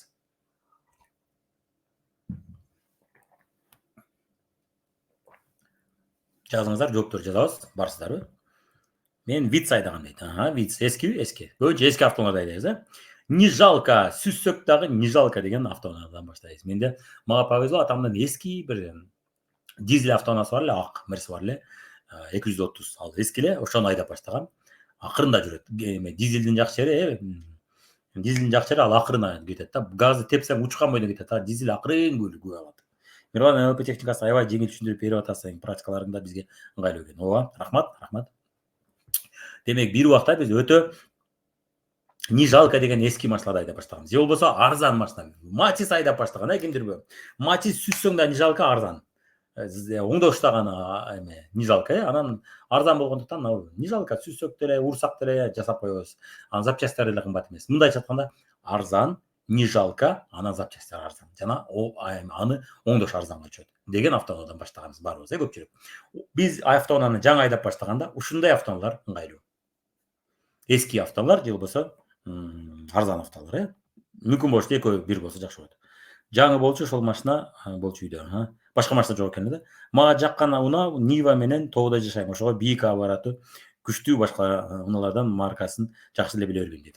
Жакшы. Демек мындай экен. Ыңгайлуу авто бул сиз үчүн эң мыкты авто. Сиз үчүн ыңгайлуу авто бул сиз үчүн сиздин шартыңызга туура келген, сиздин максаттарыңызга туура келген, сиздин айталы астыңызга койгон задачалар, маселелерге чечүүчү, сиздин проблемаңызды чече алчу автоунаалар сиз үчүн мыкты. Мисалы үчүн, жер айдаган адам үчүн эң мыкты, айталы малы бар адам үчүн же чөп ташыган адам үчүн эң мыкты авто кайсы? Портер жүк ташыйт, ошол ыңгайлуу. Кайсы автоунаа мыкты десе, ал айтат Портер жакшы да, жүгүңдү каалаган жака алып кетесиң. Качан ар кимге акча төлөп отурбайсың. Малыңды салып туруп мал базарга алып кетип каласың. Мал баккан фермер үчүн ушул жакшы. Капустаңды салып туруп базарга апарып сатып бересиң. Жакшы да портер. Анча мынча отун алып келиш керек бул үйгө. Ошол болот, ушул ыңгайлуу дейт. Кимдир болсо айталы тоо жакта жашайт, мына айтып атат, Наргиза жазгандай. Тоодо жүргөндө кандай бийик, асты бийик автоунар жакшы. Нива кымбат эмес, андыктан ошону айдашат, бирок жаңы жылы. Кээ бир машиналар ошо Ниванын баасына келиши мүмкүн, бирок ал өтө эски, жылы эски да. Иши кылса джип, кроссовер же болбосо внедорожниктерди айдайсыздар тоого. Бийирээк болсо жакшы болот. Шаардан чыккан адамдарга кандай машиналар жакшы болушу мүмкүн? Мисалы үчүн, акча азыраак тапкан адамга Кореянын арзаныраак автоунаалары болушу мүмкүн, же болбосо Кытайдын арзаныраак. Кытайлардын да автоунаалары өтө арзан болуп калды. Такси кылам деген адамга кандай автоунаа жакшы азыр? Азыр электромобилдер идеалдуу деп атышат. Эмне? Жумасына 1000 сом, 1000 эле сом кетет. Мен мурун күнүнө 1000 сом кетирчү элем, куротчу элем. Азыр мен айталы жумасына 2000 сом кетирем, 2 эле жолу барып заряд кылып коем, мага жетет дейт. Мага өтө выгодный, мен мурункудан 3 эсе көп акча табам дейт.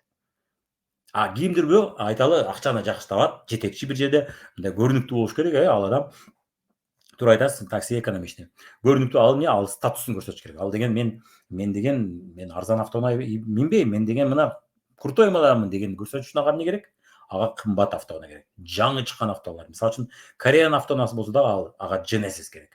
Lexus керек ага. Toyota болбойт ал. Lexus. Же болбосо Toyota'нын кымбат Toyota 200 дегендер бар. Ушул айдаш керек ал, Mercedes керек ага. Ал эми гонканы жакшы көргөндөр, драйв, аларга бат машина учуш керек. Вжу деп ордунан бат кыймалаш керек. Ал адамга мен айталы Lexus'тун атайын марка машиналары бар. Mercedes'тики да бар, анан өзгөчө BMW драйв берет. Тепкенде жу кетет. Бирок аны карашты билиш керек. Ал машинаны адам тынбай устаканага барып туруш керек. Ошого чыдаган адамга BMW эң мыкты автоунаа. Жок, мага устаканага кечке барган жакпайт десе, балким мага Lexus жакшы болот. Lexus'та дагы драйв машиналар бар. Бирок ал BMW-га жетпейт эч качан. Mercedes'ке да жетпейт. Mercedes BMW бергенде ал Lexus бере албайт. Зато жакшы жери көп бузула бербейт, устаканага барсаң дагы салыштырмалуу жөнөкөйрөөк, түшүнүктүүрөөк. Camry да ошондой. Кореянка да ошондой болушу мүмкүн, Кореяндагы сонун маркалар бар. Hyundai'дын сонун машиналары бар, драйв бере турган. Жу кетет, спорт машиналары ушундай. Спорт машина жаштарга көбүрөөк туура келет, жаштарга жагат. Тепкенде учуп кетиш керек, деп үндөр чыгыш керек. Демек эмне? Мыкты авто жок экен. Бизге туура келчү, биздин максаттарга туура келчү автоунаа. Демек карта бул территория эмес деген ушул. Жаштардын башында кандай карта турат? Мыкты автоунаа бул драйв берген автоунаа. 40-50 жаштагы адам үчүн надежный сүзсө дагы эсин болуш керек, мен балдарды ташыйм. Же болбосо асты жапыс болбош керек, бийрээк болуш керек. Мен аялым айдаганда кокус астынан бирөө урса, ал балдарым, аялым эчтене болбош керек. Төмөн жагын сүзүп алыш керек ал. Эчтене болбой калыш керек. Сактаныш керек деп, мен дагы аялыма бир убакта Дарьяга ошону алып бергем. Ошону алганбыз. Досторумдан сурасам, сен аялың ошону алган жакшы десе, туура айтасыңар дедим.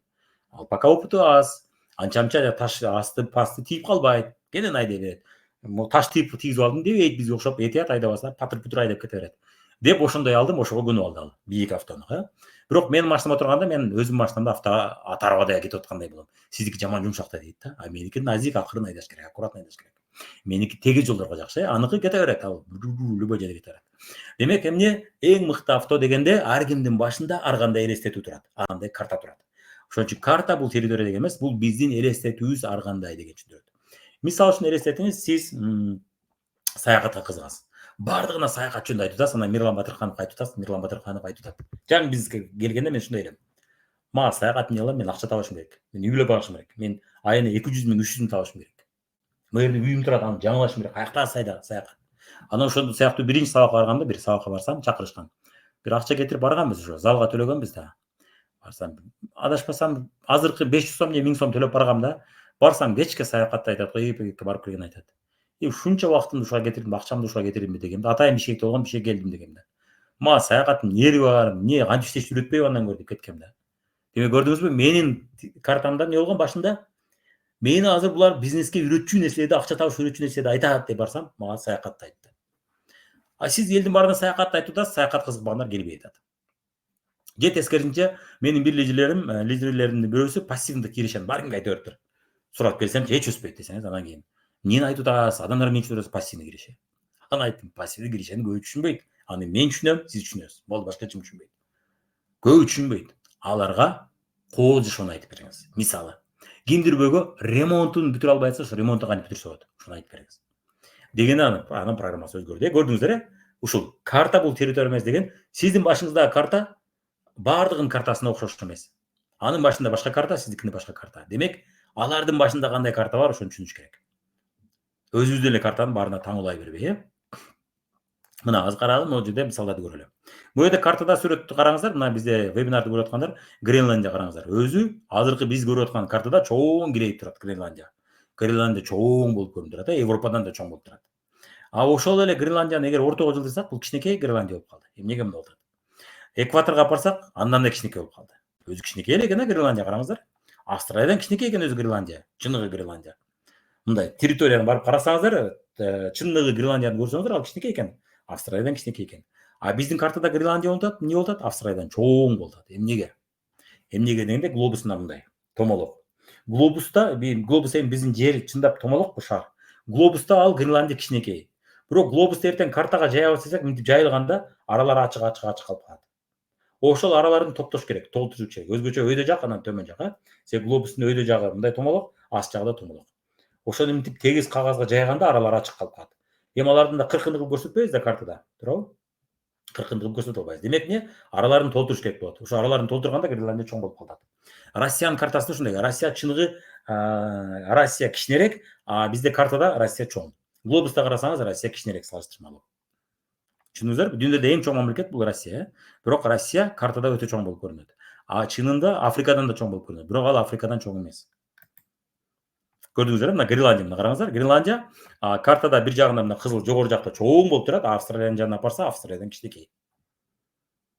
Көрдүңүздөр? Мына карта не территория деген ушул. Картада башкача, территория чыныгы территория башкача болушу мүмкүн. Чындык башка, элестетүү башка деген. Карта бул эмне? Биз эмне дедик? Бул элестетүүбүз, биздин элестетүүбүз деп атабыз. Мына мисалы үчүн Жаңы Зеландиянын картасын көрүңүздөр.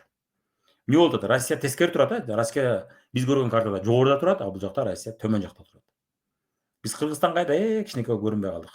Биз картада көбүнчө биз мындай ортодо болчу элек, Кыргызстан ортодо турчу элек. Азыр эмне болуп атабыз? Азыр Жаңы Зеландия ортодо турат. Биз эмес. Жаңы Зеландия биз төмөндө да көрсөтө албайт да. Дүйнөнү мынтип көрсөтө албайт. Биз кичинекейми? Мына могул жерде дейбиз, Биз көргөн картада кандай? Жаңы Зеландия аст жагында кичинекей болуп турат. Аны эч ким көрбөйт, байкабайт. Шу жерде Зеландия. Жердин түбү турбайбы дейбиз. А бул картада эмне болуп атат? Ортосу Жаңы Зеландия болуп атат. Көрдүңүздөрбү? Мына бир гана Жаңы Зеландия менен Австралияда ушундай карта болушу мүмкүн. Башка мамлекеттерде карта мындай эмес. Анан могул жерде башка аралдар бар, Шейсельский острова деген сыяктуу, Гавайи мына. Гавайда ортодо болуп турат, Ушулардын картасында эле ушундай болушу мүмкүн. А биздикинде андай эмес. Бизде эмне? Бизде биринчи Европа, биринчи сол жакта Америка турат, андан кийин Европа, андан кийин Россия турат, биз астында Кыргызстан турабыз, Кытай бул жагында. А бул жерде Кытай орто жакта, жакын болуп атат. Көрдүңүздөр? Мына ар кимдин картасы ар кандай болуп атат. Ошон үчүн бирөөгө биз башка карта менен бара албайбыз. Мына кече эртең келечекте да ушул картаны, ушул сүрөттү көрөсүздөр. Ар кандай карта, ар кандай көз караш, ар кандай чындык деп атабыз, Мына казак тилинде сарай деген бул эмне? Бул хан сарай, жана чоң кирейген үй. Байлар, хандар жашай турган чоң кирейген үй, миллионерлер жашай турган, же миллиардерлер жашай турган. А орустардын түшүнүгүндө сарай деген бул эмне? Бул кичинекей, эски, жанагы бир нерсе, чөп бир нерсе сактай турган. Биздин тилде да ушундай, сарай. Сарай дегенде биз бир сарайга барып, тиги чөптү барып алып кел дейбиз. Бир чөп сактаган же бир жем сактаган же бир эски, бир жаман бир курулма бир. Ошону сарай дейбиз. А хан сарай дегенде башка. А казактардын тилинде сарай бул хан сарай. Орустардын тилинде бул сарай. Эмеге элестетиңиздер, орус менен казак бири-бирине сарайды айтып берип атасыз. Биздин сарай мындай түшүнбөйт адам. Кандай сенин сарайыңар ушундай чоңбу? Сен ушу сарайдын ичинде жашайсыңар дейт, орустан калып айтып берип атса. Ошол сыяктуу ар кимдин көз карашы, ар кимдин түшүнүгү ар кандай. Башкача айтканда, мисалы үчүн сиз бирөөгө биздин бизнес айтып берип атасыз. Тармактык маркетинг бул мындай, ушундай десеңиз, анын башында тармактык маркетинг лохотрон. Менин досторум бар, дагы деле лохотрон ойлошот. Мирлан лохотрончик деп ойлошо керек. А кээ бир досторум бар, да, это тармактык маркетинг жакшы бизнес, нормальный бизнес, как бы жакшы түшүнөбүз сени дешет, Молодец, сен ошонун жардамы менен миллионер болдуң дешет. Анан көпчүлүгү менин компаниямды айтканда, мен ушул компанияда эркектер иштейт деп ойлобойт элем. Сиз иштейсиз деп таң калышат. Алардын картасында эмне? Фаберлик компаниясында жалаң аялдар деп ойлошот. Же болбосо ушул компанияда жалаң аялдар иштейт деп ойлойт. А чындыгы эмне? Адилет Байсеркеев бар, мен бармын, Айбек Батыров бар, Айбек Смайылбеков бар, көптөгөн эркектер бар бул бизнесте. Руслан Сейтимер бар, Эркин Эрбачаев жана башка көп. Антон Кононов. Демек көрдүңүздөр, биздин карта башкача болушу мүмкүн, алардын картасы башкача болушу мүмкүн. Ошону эске алабыз. Демек биз адамдарга түшүндүргөндө дайым эске алабыз. Эмнеге бул мени укпай атат, эмнеге бул мени бул кызыкпай атат айтып берсем. Элестетиңиз, анын оюнда тармактык маркетинг бул лохотрон. Сиз ага маркетинг болду айтып бератсыз. Ал бизди угабы? Вообще укпайт. 1 саат сүйлөп бердиңиз, вообще кызыккан жок. Эмнеге? Анын картасында, анын башында бул лохотрон, бул болбогор нерсе, бул мыйзамсыз нерсе. Буга соттоп түрмө турат. Бул муну жасагандардын бардыгы лохотрончик. И шарлатан деп кабылат. Ага убактыңызды 1 саат убактыңызды бөлүп бизнести түшүндүрүп отурбаңыз. Анын картасы менен иштеңиз. Ага суроолор бериңиз. Анын түшүнүгүндө тармактык маркетинг бул эмне? Анын түшүнүгүндө мисалы үчүн Фабилик компаниясы бул кандай? Буга чейин биз жаңы мен онлайн иштеп баштаганда, онлайнга киришип баштаганда көпчүлүк үчүн Фабилик бул көтөрүп жүрүп сатуу. Аны айтат эле, сен сатасың ошону билам дейт эле. Же болбосо маалымат берсең, мен көтөрүп жүрүп саткым келбейт дейт. Бирок биз ошону өзгөрттүк, сиздер менен көпчүлүк иштеп атып, онлайн иштеп атып, көрсө Фабилик бизнеси же болбосо тармактык маркетинг бул азыркы күндө эмне? Бул сонун заманбап бизнес. Өзүң колдонуп атканча бирөөгө айтып бер. Интернет дүкөнгө чакыр. Интернет дүкөнгө блогерге окшоп реклама жаса. Эмне? Карта өзгөрттүк. Адамдардын башында карта өзгөргөндө биз аларды түшүндүрүп келе оңой болду. Элестеткиле, дагы деле ошол мурункудай түшүнгөн адамдарга Фабиликте же тармактык маркетингде элдерге көтөрүп жүрүп сатыш керек деген адамда биз маркетинг планды көрсөтпесек, ал кызыкпайт. Агер ал ага сатышка кызыкпаса. А эгерде биз ага сен сатышың сөзсүз эмес, ансыз деле колдонуп жүрөсүң, ансыз деле колдонуп жүргөндө, ансыз деле бирөөлөргө реклама кылтасың, айтып бератасың, мактап атасың дүкөндө, билесиздер да бул презентацияны. Ошол дүкөндү мактаган ордуна мына ушул биздин интернет дүкөндү колдонуп көр. Ошону эле мактасаң, кардарлар келип соода кылганда сага төлөп берет. Тиги наркы дүкөн мактасаң, сага кардар алып келсең да төлөбөй атат, а биздики төлөп атат. Дегенден, мен ансыз деле жасап атат экенмин да, деп картасы өзгөрдү. Ошондуктан адамдардын картасы менен биринчи орунда иштейбиз, Мунун картасында, мунун мээсинде кандай түшүнүк болуп атат деп ошого көңүл бурабыз. Анан ошого жараша түшүндүрөйүн дейбиз да. Түшүндүңүздөрбү? Демек адамдардын түшүнүгүнө жараша, адамдардын кызыкчылыгына жараша, адамдардын ыңгайлуулугуна жараша түшүндүрөбүз. Түшүндүргөндө, команда менен иштегенде деле ошол. Кимдир бирөө саякатка кызыгат, кимдир бирөө образ жизниге кызыгат, кимдир бирөө шеф болбош керек. Негизи эркиндик жакшы көрөт, Мисалы үчүн Мира Исмаилова ошолордун бири, саякатта жакшы көрөт, мен да ошолордун биримин. Мага шеф болбош керек. Так, экинчи ишеним. Адамдардын жасаган иштерин, чечимдерин ал ситуациянын контекстин эске алып гана баалаган туура. Ал эмнеге мындай ойлоп атат, контекстин эске алыш керек. Контекст деген бул эмне? Бул ситуациясын. Эмнеге ошон үчүн сурайбыз, өзүбүзгө сурай беребиз, негизи адам менен сүйлөшүп атканда, бул эмнеге мынтип ойлоп атат? Мисалы үчүн эмнеге бирөөнүн мээсинде айталы, тармактык маркетинг бул айталы арам иш деп ойлоп атат, Бул эмнеге антип ойлоп атат деп суроо беребиз. Демек ал кадимки жанагы финансылык каржы пирамидалар менен адаштырып атат. Анан лохотрон компаниялар бар тармактык маркетинг арасында. Аларды биз жашыруун каржы пирамидалар дейбиз. Жашыруун каржы пирамида менен чыныгы тармактык маркетингдин айырмасын билбей атат. Салыштырмалуу караганда Мыктыбек Арыстанбек айырмасын билип атат. Ошон үчүн ал адал түрү бар, арам түрү бар деп атат. Демек кайсы контекстке жараша ал ушундай ойлоп атат, кайсы контекстте. Мисалы үчүн буга чейин анын тааныштары көпчүлүгү акчага күйүп калган тармактык маркетингде. Демек анын оюнда эмне, анын картасында эмне болуп атат? Тармактык маркетинг бул адамдардын акчасын алат, көп суммага товар алдырып коет, ал үйүндө товар үйүлүп турган болот. Анан ошол негизинен аларга акча түшөт. Бирөөнүн акчага күйгүзүп атып, бирөөнүн эсебинен акча таап атат деген түшүнүк бар. Карта башка болуп атат. Эми ошол контекстке жараша сизди жаман көрүп атат. Түшүндүңүздөрбү? Адамдардын чечимдерин, жасаган иштерин ал ситуациянын контекстин эске алып баалаган туура. Ал сизди жаман көрүп атат, жек көрүп атат. Лохотрончик, элди алдайсың деп мисалы үчүн жолдошуңуз каршы болуп атат. Эмнеге? Контекст башка болуп атат, Сиздин оюңузда тармактык маркетинг бул мүмкүнчүлүк болуп атат. Анын оюнда кандай контекст турат биякта? Анын элестетүүсүндө менин аялым лохотрон менен иштеп атат. Лохотрон муну да бирок локулуу алдайт деп атат. Контекст, түшүндүңүздөрбү? Эмнеге ал каршылык көрсөтүп атат? Жолдошуңуз эмнеге эле каршы болуп атат? Же ал сизди сактап калайын ошол лохотрондо деп атат. Алданып калбасын, жөндөн акчаны кетирбесин, убактысын кетирбесин деп атат. Же ал бирөөнү алдап койбосун, эртең түрмөгө отуруп калбасын деп атат. Контекст ушундай болуп атат, Анын мээсинде ушундай элестетүү болуп атат. Демек ошол контекст менен иштейбиз. Бул контекст менен иштөө боюнча жакшыраак биз акыркы 7-нчи сабакта рефрейминг деген сабакта көрөсүздөр. Ал боюнча уже бизде мына азыр эми эле көрүп баштагандар эмес, уже биздин сабакта катышып жүргөндөр муну көрдүңүздөр, контекст ар кандай болот деп түшүндүрдүк. Мен азыр буга убактымды көп кетирбейин. Алдыда 7-нчи сабакта контекст ошол жерде көрүп түшүнүп каласыздар. Үчүнчү, адамдар бул алардын жасаган иштери эмес. Адамдар менен жасаган иши эки башка. Адам өзү жакшы адам болушу мүмкүн, бирок ишти жакшы жасай албашы мүмкүн. Тескерисинче ал жасаган иши сонун болушу мүмкүн, бирок адам катары кечирип эле койбошу мүмкүн да. Мисалы үчүн кээ бир адамдар бар, биз ойлойбуз, сонун адам, жакшы адам. Шуну мен азыр командама чакырсам, сонун иштейт дейбиз. Келет, эч нерсе кылбай жүрө берет. Эч өзүн башкара албайт, жалкоо, өзүнө ишенбейт, бирок жакшы адам. Же болбосо сиз кафе ачтыңыз, анан досуңузду чакырдыңыз, жакшы адам, сиз ага ишенесиз. Чакырдыңыз, давай повар бол дедиңиз, ал тамак жасай албайт. Жакшы адам, бирок ишин жасай албайт. Же тескерисинче сизге ал адам жакпашы мүмкүн, ушу жакпайт, бирок тамакты сонун жасайт. Чакырдыңыз, тамактарды ойнотуп, гүлдөтүп сонун жасап атат, Демек эмне? Адамдардын жасаган иши менен алар өздөрү эки башка. Шуну бөлө билиңиздер. Бир убакта Куликовский компаниясы ким билет, билгендер плюс басып коюңуздар. Куликов компаниясы бир убакта азыркы жабылак өтө чоң компания болгон эмес. Ал жерде орустар ачкан компания негизи базарга эле торт жасап жүрүп баштаган. Анан кийин ошо сонун рецепт жардамы менен жакшы торттор жасап жүрүп, азыр эң кымбат торттор бул Куликовский торттор, Анан ошол компанияга Гай Воронский жетекчи болуп келет дагы. Анан алар келишет дагы, бирок Гай Воронский айтат, мен эми тууган туушканды жок кылам дейт. Буга чейин алар биздин жалаң туугандар. Себеби жакшы адамдар. Тууган жакшы да, туурабы, жакшы адам. Ошондой бизнес курушкан, ошон үчүн ал өтө чоң компания болгон эмес. Азыркы чоң болгон эмес. Анан Гай Воронский айтат, мен эгер компанияңар өссүн десеңер, мен башкарсын десеңер, мен башкарып берем. Бирок тууган туушкан дегенди жок кылам деген. Чындап ким күчтүү аракет кылса, ким достойный болсо, ким татыктуу болсо ошолор өсөт. Ким ишин жакшы билгендер, жакшы жасагандар ошолорду өстүрөм дейт. Дегенде алар тигилер макул болот. Макул болгондон кийин тууганчыл жанагы трайбализмди жок кылат.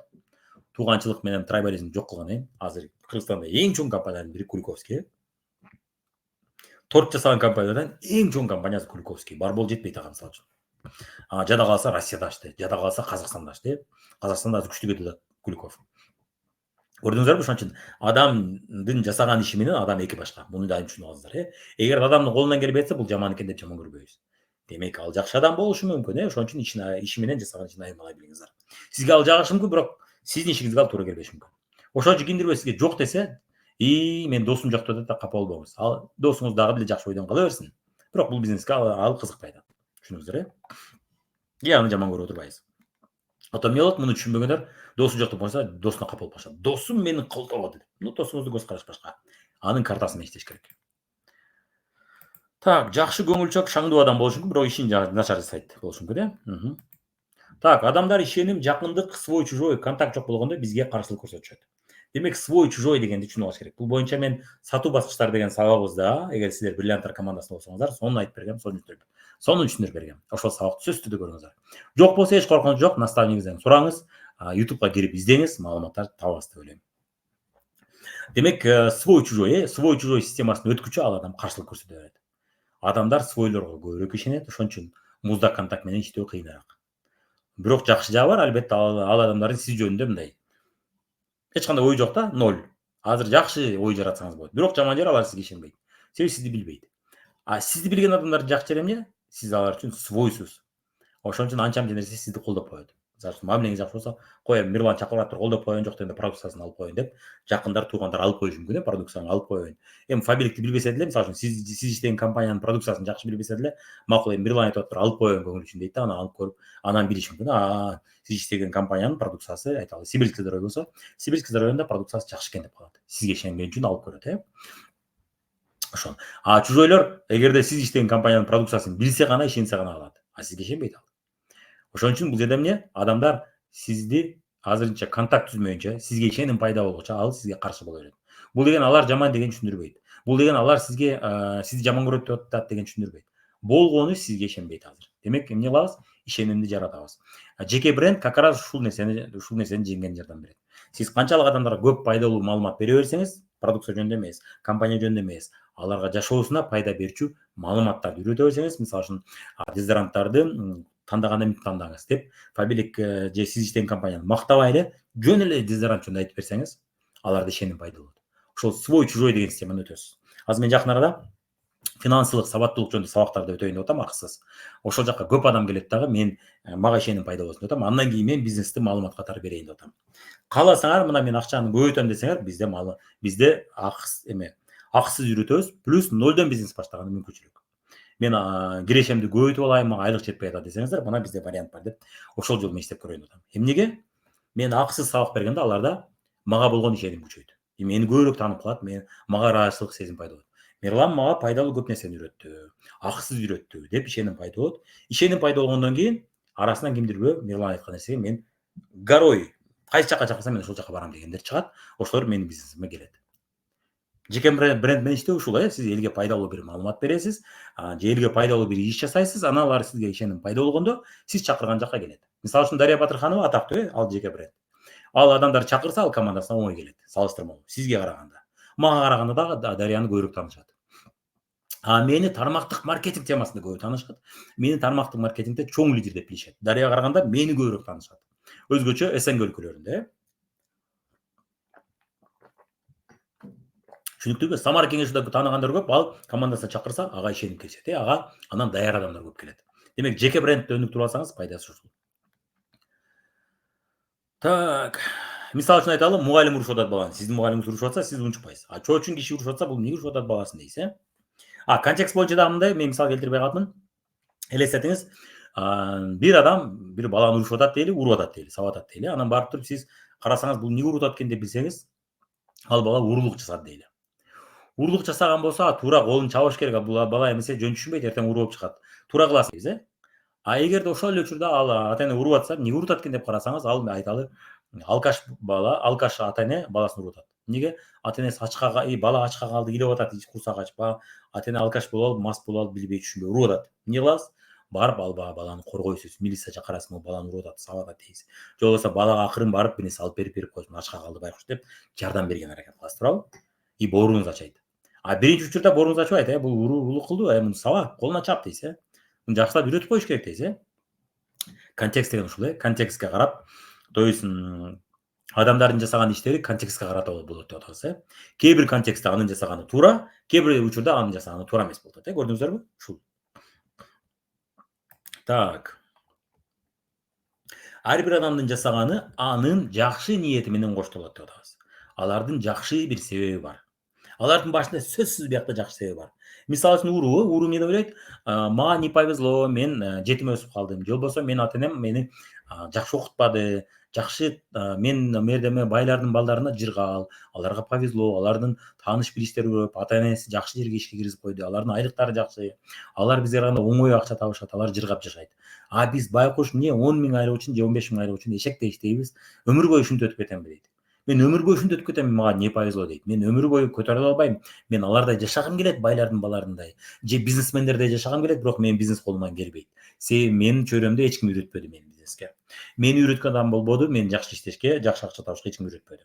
Мага не повезло. Ошон үчүн мен тиги байлардын акчасынан кичине алып өзүм балам баксам, эч жаманы жок дейт. Анын башында ушундай түшүнүк бар. Түшүнүңүздөрбү? Ошон үчүн ар бир адамдын башында бир жакшы ниети бар. Ал ойлойт жакшы ниет деп. Сиз түшүнбөшүңүз мүмкүн. Ошондо эмне бул акысы бар баны алган? Жок, акысы жок мыйзам боюнча. Бирок анын башында ал акысы бар. Себеби ага не повезло, тигилерге повезло, кимдир не байдын баласы болуп төрөлдү, ал эч нерсе кылбаса деле бай болуп жашап атат. Тиги байкуш уруу же криминал өмүр бою иштесе да кандай боло албайт ал. Таланты жок, мүмкүнчүлүгү жок. Ага жакшы эмне? Жакшы чөйрө түшпөдү. Жакшы наставниктер туура келбеди. Жаш кезинде ага кимдир айтпады, сен деле көтөрүлгөн шанс бар. Давай иштесең, мына сага схема, мына сага даяр система, мына сага даяр мүмкүнчүлүктөр. Ушуну жасап көтөрүлүп кетсең болот. Сен сөзсүз мыйзам бузушуң шарт эмес деп бирөө айтпады. Туура эмес чөйрөгө түшүп калды, Ошондой ойлогондордун чөйрөсүнө түштү дагы. Анын оюнча менин балдарым ачка калды, мен аларга нан табышым керек деп кимдир айласыздан уруулукка баргандар бар, билесиздер да, андай окуяларды окусаңыздар керек. Айласыздан эмне кылышын билбей уруулукка барган жаш балдар болот, ата энеси мисалы үчүн уруп калды, көчөдө тилемчилик кылды, айласыздан тилемчилик кылгандар бар, Эмнеге? Башка вариант жок анын башында. Демек, анын башында жакшы ниет. Мен апам ооруп атат, апамдын операциясына акча топтошум керек деп тилемчилик кылат. Анан кимдир уруулукка барат. Мен тилемчилик мен топтой албайт экенмин деп туруп үмүтү үзүлдү. Ал эмне кылат? барып банкты грабить етіп мен апамды сақтап қалам деген бұл жақта жақсы ниет болушы мүмкін. Ошондуктан адамдардын башында жақсы ниет болушу мүмкүн. Башкача айтканда кандидат бул эптеп мени каттап азыр акчамды алыш керек. Менин эсебимден акча түшөт. Ошон үчүн алданбаш керек. Ошон үчүн мен муну азыр укпайм. Жок деп коем. Деген биякта жакшы ниет бар, өзүн сактап калыш керек. Неге? Анын картасы башка болот, Демек биз адамдар менен иштегенде ошону эске алыш керек. Мунун башында өзүнүн бир жакшы ниети бар. Мен буга капа болбоюн. Ошону билейин. Эмнеге бул каршылык көрсөтүп атат? Эмнеге бул жини келип атат, кыжыр келип атат? Эмнеге бул мени жаман көрүп атат? Эмнеге бул мен чалсам коюп коюп атат? Деп капа болбойбуз ал адамга. Демек ал адамдын башында бир кандай бир жакшы ниет бар, анын оюнда. Ошону эгерде сүйлөшө алсак, ал сөзгө келсе сураш керек. Эмнеге качып атасыз? Эмнеге сүйлөшпөй атасыз? Эмнеге мени жаман көрөсүз? Эмнеге сизге бул туура келбейт деп атасыз? Мага оюңузду айтып коесузбу деп сүйлөшүш керек ал адамдар менен. И өзүбүздө дагы адамдар менен иштегенде, командабыз менен иштегенде ошол картасын чукуп билген аракет кылыңыз. Анын оюнда ал туура кылтат. Ал иштебей коюп, мисалы үчүн сиздин бизнесиңизди туура кылтат. Эмнеге? Себеби ал сизге иштеп берет. Анын оюнда ушундай элестетүү бар. Анын оюнда өзүн өзү сактап атат. Мен эмнеге буга иштеп беришим керек деп атат. Ал мен туура кылтам деп ойлоп атат. Сиз түшүнбөй атасыз, бул эмнеге эле мени жаман көрүп атат? Эмнеге эле менин сабактарым келбей атат, укпай атат дейсиз. Анын оюнда ал туура иш кылтат. Ушуну эске алабыз, ошого жараша ал менен сүйлөшөбүз. Андыктан аларга капа болбойбуз, аларга жинибиз келбеш керек.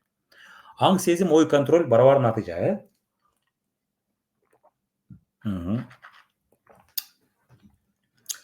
Аң сезим, ой контроль, сиздин аң сезимиңиз, ой контролуңуз сизди кандайдыр бир натыйжага алып келет.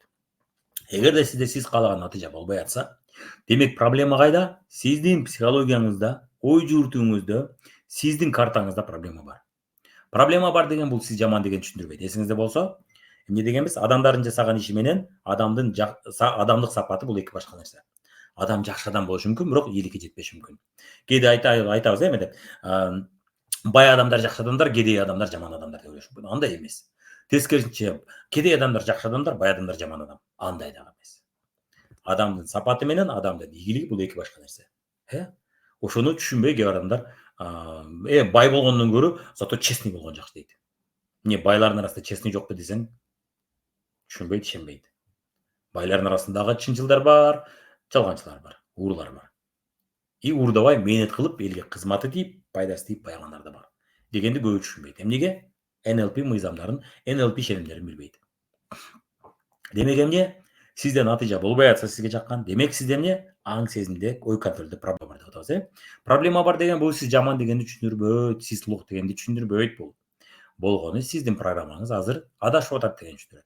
Демек ошол программаны эмне кылыш керек? Өзгөртүш керек, жакшыртыш керек, түздөш керек. NLP сабак как раз сизге ошону берип атат, Бизди биринчи бөлүктөгү сабак, биринчи баскычтагы сабак негизги фундаменталдуу билимди берет. Андан кийин дагы биз ошонун үстүнөн дагы экинчи бөлүмдө дагы көрүп иштейбиз ошонун үстүнөн. Демек баары ойдон башталат, уруксат берүүдөн, фантазиядан. Мисалы үчүн айталы, кимдирбөө айтат, Кыргызстанда жүрүп 200 миң сом же 100 миң сом акча табыш реалдуу эмес. Ал үчүн Россияга барыш керек, Европага барыш керек, АКШга барыш керек деп кетишти. Менин досторумдун арасында бар, туугандардын арасында бар. Кетишти. Мен Кыргызстандан чыкпай туруп, алардан көп акча таап атам. Эмнеге? Алардын башында башка ой жүгүртүү, менин башымда башка ой жүгүртүү болот, Ал адамга мен Кыргызстанда бир убакта мурун Кыргызстанда туруп деле 200 миң 300 миң тапса болот десем, алар эч качан ишенбейт эле. Ал адамга келип алдына коюп берсең да, мына карасаң десек, эгерде ишеним өзгөртпөсө ал адам, көзүн ачпаса, маани бербесе ал укпайт. Жок, лохотрон кой, жалган эле айтып атасың. Болбогур нерсе, мага жомок айтпачы дейт, Эмнеге? Проблема менин сунушумда болбой атат, менин бизнесимде болбой атат. Ал адамдын аң сезими, ой контролунда болуп атат. Ал ачылбай атат. Ал бияка сиңирип алган ошол программа менен жүрөт. Жок, Кыргызстанда 100 миң акча айлыктар жок дейт. Ошон үчүн сизге эмне дейт? TikTok тартып, Instagramда видео тартып кирсең эмне дейт? Лохотрон, жалган, алдайт, кидальщиктер булар дейт. Эмнеге? Алардын ой контролунда уруксат жок буга. Ал өзүнө уруксат бербей атат. Кыргызстанда эле 100 миң тапса болот экен, эч жакка чыкпай 200 миң тапса болот экен. Ал үчүн байдын баласы, бизнесмендин баласы же бизнесмен болуш шарт эмес экен. Жөнөкөй эле карапайым эле бизге окшогон элдер 100 миңге таап атышат, чыгып атышат деген программа жок. Уруксат да жок, ал өзүнө уруксат бербейт. Эмнеге? Башында башка ишеним бар, Ошон үчүн ал адам ошол айылда мисалы үчүн айталы Нокатта жашап же болбосо айталы Кочкордо жашап айына 100 000 табыш нереально деген үчүн ал сунуш тап келип мойнуна бетине коюп берсеңиз ал укпайт. Бул деген жаман адам экенин түшүндүрбөйт. Биздин сунуш жаман экенин да түшүндүрбөйт. Демек ал адамдын программасы менен иштеш керек. Уруксат бергенге жардам бериш керек. Ал уруксат бербесе укпайт бизде. Уруксат берүү бул иштөө. Бул адамга суроолорду берүү. Коучинг боюнча да буюрса сабак жасайм. Коучингди үйрөнүп алсаңыздар, азыр могу NLP'нин сабагында дагы алды дагы практикаларды көрөсүздөр, мен көп суроо берем. Суроо беришти үйрөнүп алсаңыздар, сиз адамдардын ою менен иштешти үйрөнөсүздөр. Ушул сабакты ар жагынан көрүңүздөр. Бир эле практиканы үйрөнүш үчүн эмес, практикадагы ыкмаларды үйрөнүш үчүн дагы көрүңүздөр. Ошол практикада мен суроо беришти көрсөтөм силергечи. Суроо берип аткандарды көрөсүздөр, мисалы үчүн 3 стулда суроо берем мен, анан практикада рефрейминг боюнча практикада да суроолор берем. Ошол суроолорду беришти үйрөнүп алсаңыздар, анан коучингде мен бул боюнча өзүнчө сабак болот, буюрса, аны да иштеп чыгам, анын үстүнө иштеп атабыз. Ошол иштеп чыкканда ошону да көбүрөөк көрүңүз. Адамдарга суроо берип атып, оюн өзгөртүштү үйрөнөсүз. Так рефреймингди дагы сону үйрөтүп коет. Көрсөңүздөр практикада көрөсүздөр. Так кечээ мисалы үчүн бизде сабак өттүк. Бул 7-чи сабакта рефрейминг боюнча көп мисалдарды келтирдик. Ошол өзгөргөндө гана ал сизди уга баштайт. Сиз дагы өзүңүздүн мээңиз менен иштеп отуруп, өзүңүзгө суроолор берип атып, ой жүгүртүүңүздү өзгөрткөндө, аң сезимиңизди өзгөрткөндө, анан башка натыйжа болот. Түшүнүп атасыздар, уруксат берүүдөн. Азыр мен дагы 1-2 мисал келтирем, ошондо жакшы түшүнөсүздөр. Биздин ой жүгүртүү бир эмоция, бир сезимдерге алып келет. Мисалы үчүн биздин айылда дагы айына 200 000 тапса болот экен деген ишенимге келгениңизде, сизде кандай сезимдер пайда болот? Кандай эмоция пайда болот? Кубануу, шанс. Демек, мага Мирланбек айтып берген тармактык маркетингде айына 100 000 акча тапса болот экен. Бул шанс экен, мүмкүнчүлүк экен. Эмне сизде кандай сезим пайда болот? Кандай эмоция пайда болот? Кубануу. Кудайым, мага сону шанс жөнөттү. Мен бир убакта тармактык маркетингде ошентип тосуп алгам. Башында түшүнбөй жүрдүм, кийин түшүнгөндөн кийин бул шанс экен деп түшүндүм. Тармактык маркетинг боюнча китептерди окуганда, бул адам мындай 21-кылымдын эң бир сонун күчтөрүнүн бири экен деген. Роберт Кийосакинин школа бизнесин окуганда, вау! Эркиндикке чыгуу мен издеген тема ушул жакта экен тармактык маркетинг деп андай бетер жакшы көргөм. Башкача сезимдер келди. Кыймыл аракетим кандай болду? Мен адамдардын ою мага вообще уруу ойнобой калды. Атам каршы болсо да мага вообще таасир этпей калды. Эмнеге? Ал мен түшүнгөн нерсени түшүнгөн жок. Менде биякта программа пайда болду. Мен өзүмө уруксат бердим. Бул бизнес мага шанс деп уруксат бердим. Натыйжасында эмне? Миллионер болдум. Ошон үчүн биринчи эмнеден пайда болот деп атабыз? Биринчи ой жүгүртүү, андан кийин уруксат берүү. Уруксат берип көрүңүз өзүңүзгө. Мен эмне дедим? Мен уруксат берип көрдүм. Вдруг тармактык маркетинг шанс бир көрүп коеюнчу дедим, уруксат берүүдөн башталат. Андыктан сиз дагы ушул сабактарда практикалар жасаганда, мен практика чакырганда кел жасайлы дегенде, мен программалоо практикаларын жасайм алдыдачы сабактарда. Проработкалар жасайм. Сиз буга чейин ой жүгүртүүдө мындай эле, эми мындайга ишениңиз деп кайра айтам. Транска киргизем. Транска киргизем деген уйкуга келгенге окшоп, терең дем алып, башка нерсени укпай, менин сүйлөгөндөрүмдү угуп, бияка мээңизге жаңы программаларды киргизем. Ошо жаңы программаларды киргизип атканда уруксат бериңиз. Каршылык көрсөтө бербеңиз. Каршылык көрсөтө берсеңиз жаңы программа кирбейт. Ошон үчүн мен өзүмө уруксат берем деңиз. Дагы бир практикаларымды айтам. Сизге баары уруксат. Кудай сизге баарын уруксат берди. Болгону бирөөгө зыян келтирбеңиз. Анан Кудайдын мыйзамдарын бузбаңыз. Арам нерселер жасабаңыз. Калганын баары уруксат. Сиз жакшы ниет менен кылсаңыз, өзүмдүн чоң акча тапканы сизге уруксат. Чоң кайрымдуулук жасаганы сизге уруксат. Балдарыңыздын жакшы жашашына иштеш үчүн сизге уруксат деп айтам. Ошол мезгилде уруксат бериңиз. Уруксат бергенде сизде программаңыз өзгөрөт. Программаңыз өзгөргөндө ой контроль башкача боло баштайт. Натыйжалар сонун боло баштайт. Түшүндүңүздөр, И бул боюнча дагы бир мисал, таныстарыңыздын арасында болушу мүмкүн. Самара кеңешова бир убакта эмне? Кийин аны мен байкап жүрүп түшүндүм. NLP сабактарын окуп жүрүп. Самара кеңешова Кыргызстанга келет. Кыргызстанга калып калыш аракетин жасайт. Бизнес жасап көрөт, иштеп көрөт, болбойт, кайра Москвага кетет. Анан акыркы аракетинде биз менен иштеп калганда дагы бир аракет жасайт, болбойт, кыйналып жүрөт, бирок кеткенге айла жок. Себеби баласы кичинекей. Айла жок, анан эмне? ССДКнын сабагына катышат. Анан эмне? Ой контроль өзгөрөт. Аң сезим өзгөрөт. Тонербеске барат, ой жүгүртүүсү өзгөрөт, аң сезим өзгөрөт. Ага чейин Самара кеңешова эмнеге кайра кетип кала берген? Менин туугандарымдын бирөөсү дагы уже 3-чү жолу келип, Кыргызстанга келип, аракет кылып банкрот болуп кайра кетип атат. 5 миллион акча киргизип бизнеске. Банкрот болуп карызга батып кетип атат. Кайра Россияга. Эмнеге? Муну мен кече жакында түшүндүм. Могу NLP сабагын даярдап атып. Кайным, бул адамда ушул программа бар экен. Мүмкүнчүлүк болсо бир иштеп коюш керек экен деп калдым. Эмесе бул кийинкисинде да ошондой болушу мүмкүн. Ал адамда эмне болушу мүмкүн? Кыргызстанда өзүң нолдон бизнес баштап байып кетиш же чоң акча табыш кыйын, Россияда оңой деген программа бар болушу мүмкүн. Ошол себептен ошол картина, ошол көрүнүш кайра кайталанып атат. Кыргызстанга келет, аракет кылып көрөт, жасап көрөт, болбой кайра эле жок кетет. Тааныштарыңыз арасында мындайлар көп, билесиздер да. Алар эмнеге ошондой учурга, ошондой ситуацияга, ошондой абалга кабыл болуп атышат кайрадан? Биякта программа туура эмес. Алардын программасында проблема бар. Ошол программа менен иштеш керек. Самара кеңешүүдө ошол проблема болгон. Анан бизге чөйрөгө кошулуп калып, Айсел Сыдыхованын сабагына катышып өзгөрдү. Өзгөргөндөн эмне болду? Кыргызстанда туруп, молодец, өтө сонун ийгиликтер жаратты. Кече көрдүңүздөр жакында. Эме ага инисине Айбеке, апасына ата энесинин үйүн бузуп туруп кайрадан жабып, кычырган сонун үй салып койду. Аял киши, аял башы менен, эмесе 7 баланын энеси. Жада калса мен ошондой нерсени жасай элекмин. Мен тамшандым, Самара молодец. Эмнеге? Бул жакта жаңы программалар киргизди ал. Уруксат берди. Ошол мезгилде бизден окуучу болуп, бизден үйрөнүп жүргөндө эмне кылды? Самара өзүнө уруксат берди. Тони Роббинстин айтканын укту, кабыл алды. Мен кийинки барганымда 19 киши алып бардым. 19 кишинин баары тең ийгиликке жеткен жок. Көп болсо бир 10 чактысы сонун ийгиликтер жаратты. Ошолордун бирөөсү Самара сонун ийгиликтер жаратты. Эмнеге? Самара уруксат берди. Тигилер даяр эмес болгон, уруксат берген жок. Арасында кимдир болду? Карыз акча алып барып келди. Турмушу анча деле катуу өзгөргөн жок. Кимдир тескери минуска карыз батып кетти. Программага уруксат берген жок. Тони Роббинстин айтканын уккан жок. Алар каршылык көрсөтүп тура берди. Ошон үчүн сабактарда уруксат бериңиз өзүңүзгө. Балким бул сабактагы бир сонун шанстардын биридир деңиз. Жаңы программаларды мен киргизип атканда уруксат бериңиз өзүңүзгө. Балким менин программаларымда каталар бар. Ошого мен Мирлан Батырханов айтканын угуп кое берейинчи, өзүмө бир уруксат берип коеюнчу деңиз.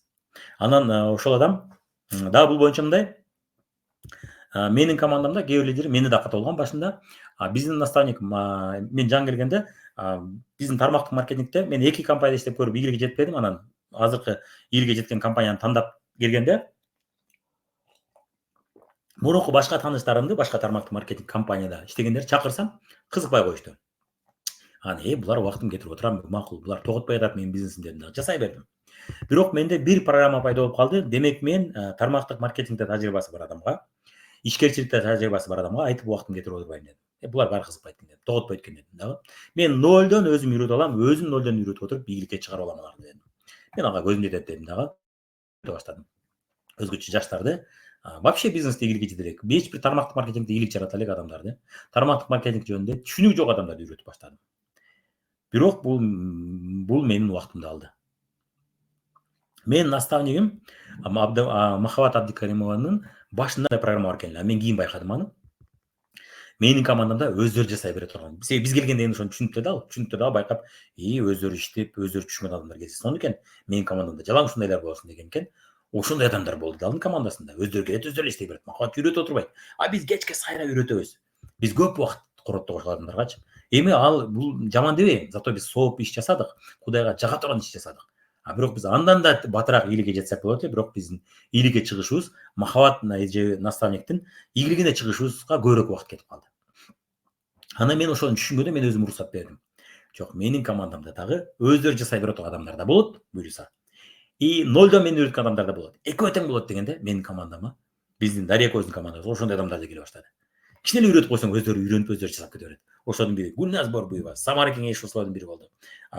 Миркаял Кожобой. Мен бир убакта бул бизнеске жаңы кайра онлайн бизнес курам деп келгенде, менин убактым жок эле. Азыркыдай көп убакыт бөлө албайт элем мен командамачы. Азыр деле көп убакыт бөлө албай калдым акыркы убакта да. Буга чейин көп убакыт бөлүп аттык, бирок ошондой ийгиликке жетпегендер көп болду. Бирок кимдирбөөгө биз ошончолук көп убакыт бөлбөдүк. Болгон мына сабак, мына видео көр дедик, көрүп жасай беришти. Эмнеге? Менин мээнимде жаңы программа пайда болду. Дарыяныкында, меникинде. Биздин командабызда бизге окшогондор да бар деп. Дегенде бизге окшогон умтулгандар пайда болду. Ага чейин мен өзүм нөлдөн үйрөтөм деп жүрө бердим, кыйнала бердим. Бул деген нөлдөн үйрөтпөгүлө деген түшүндүрбөйт. Нөлдөн үйрөткөндөр да болот сиздин командада. Өздөрү үйрөнүп кеткендер да болот. Экөөсүнө тең уруксат бериңиз. Нөлдөн үйрөткөнүңүздүн жакшы жери сиз сонун тажрыйба аласыз, лидер катары күчтүү болуп өсөсүз. Лидер катары бул сизге прокачка, бул машыгуу жери. Ошолор менен иштеш жакшы үйрөнүп алсаңыз, сиз өзү даяр келгендер менен тем более жакшы иштейсиз. Өзүңүзгө ишенич күчтүү болот. Мен керек болсо булар кетип калса дагы команда куруп кете берем деп тигилердин көзүн карабайсыз, даяр келгендер. Жалаң даяр келгендер болсо көзүн карап каласыз, уже мен булар эртең бизнес өлүп калат дейт. Тескерисинче жалаң эле нолдон келгендер болсо убактыңыз кетип калат. Анан мен лидерлердин бири ошентип кыйналып жүрүп эле анын психологиясына иштедим. Сиз көптөн бери иштебей өспөй атканыңыздын себептери мындай болуп атат деп чукуп көрдүк. Чукуп көрсөк эмне? Ал өзү айтат. Дайым мындай байкасам көп айтып атат. Ошонун айынан өспөй атты. Көп айтып атты да. Мен өзүм башка компаниядан келди ал. Мен өзүм бул компанияга келгенде, биринчи компанияга келгенде мен продукция эле колдонуп жүргөм да, көпкө чейин бизнес бар экенин билген эмесмин да дейт. Анан ошол мен анан өзүмө окшогондор келет да дейт. Көп айтат ушуну карасамчы. Анан айттым.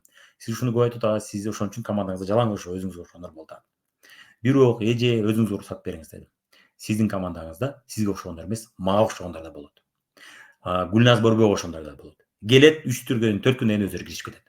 Самарага окшоп умтулуп жабышып калгандар да болот. Ошолорго уруксат бериңиз. Эмне болбош керек алар дедим. Анан программасын өзгөртө баштады. Азыр дагы ошонун үстүнөн иштегенге аракет кылдым. Ошонун айынан өспөй турду да. Эмне болду? Чындап эле мындай карасаң командасы жалаң өзүнө окшогондор. Продукция колдонуп жүрө берди, эч бизнеске кызыкпайт. Анан арадан 1 жыл өткөндөн кийин бирөөсү азыр кызыгып баштады. Дагы 1,5 жыл өткөндөн дагы бирөө кызыгып баштады. Көрдүңүздөр? Программа, аң сезим, ой контроль сизди натыйжага алып келет. Мен дагы турмушка чыкканда туура эмес программа киргизип алганымды түшүндүм, акчага байланыштуу. Кантип өзгөртсөм болот? Астында программалар, проработкалар бар, солорду жасаңыз. Сонун проработкалар бар. Анан бул сабактын экинчи бөлүгүн жасайсыз. Астында буюрса дагы 1-2 проработка кошом мен. Экинчи баскыч болот. Ошого да катышыңыз, ошол экинчи баскычта дагы кошумча проработкаларды берем мен. Аялда акча табуу кыйын деген программага өзгөрткөнүмдү эстедим. Ошондой болуп атат. Туура Нуржан. Эң сонун. Түшүндүңүздөр, демек биздин аң сезим, ой контролго жараша натыйжа болот. Ошол программаларды көңүл буруп байкаңыз. Эмнеге өспөй атасыз? Демек сизде сиздин ишиңизди токтотчу бир программалар бар. Ошону маани берип байкаңыз. Командаңыз менен иштегенде ошого да көңүл буруңуз. Так менин эгер бриллианттар командасында болсоңуздар, мен көп менин маектешимде ошол программалар менен иштейм. Көрсөңүздөр болот. Азыркы NLP'дегидей иштебейм, бирок багыт берем. Ал жерде мен сознаниясы менен иштегем, себеби анда мен подсознание менен иштешти билбейт элем. Азыр мен подсознание менен иштешти билем, ошол үчүн ушул сабактарды жасап атам. Ошон үчүн ушул сыяктуу проработкаларды кайра угуңуз. Экинчи баскычта ошо менен көбүрөөк иштейбиз. Экинчи баскычта сөзсүз жазылып катышыңыздар. Адамда баардык ресурстар бар ийгилик үчүн. Ресурсу жок адамдар жок. Ресурстук эмес абал гана тоскоол жаратат деп атабыз, бизде бул жакта 10 ишеним бар, ошондуктан мен запись өтө узак болуп кетпеш үчүн мен азыр записти өчүрөйүн дагы, записти кайрадан кетирем. YouTube'ду басып өчүп калбасын, Мурунку караганда сабагым узарып кетти, бирок мен көбүрөөк жакшы мисал келтирип атам, көбүрөөк түшүндүрүп атам.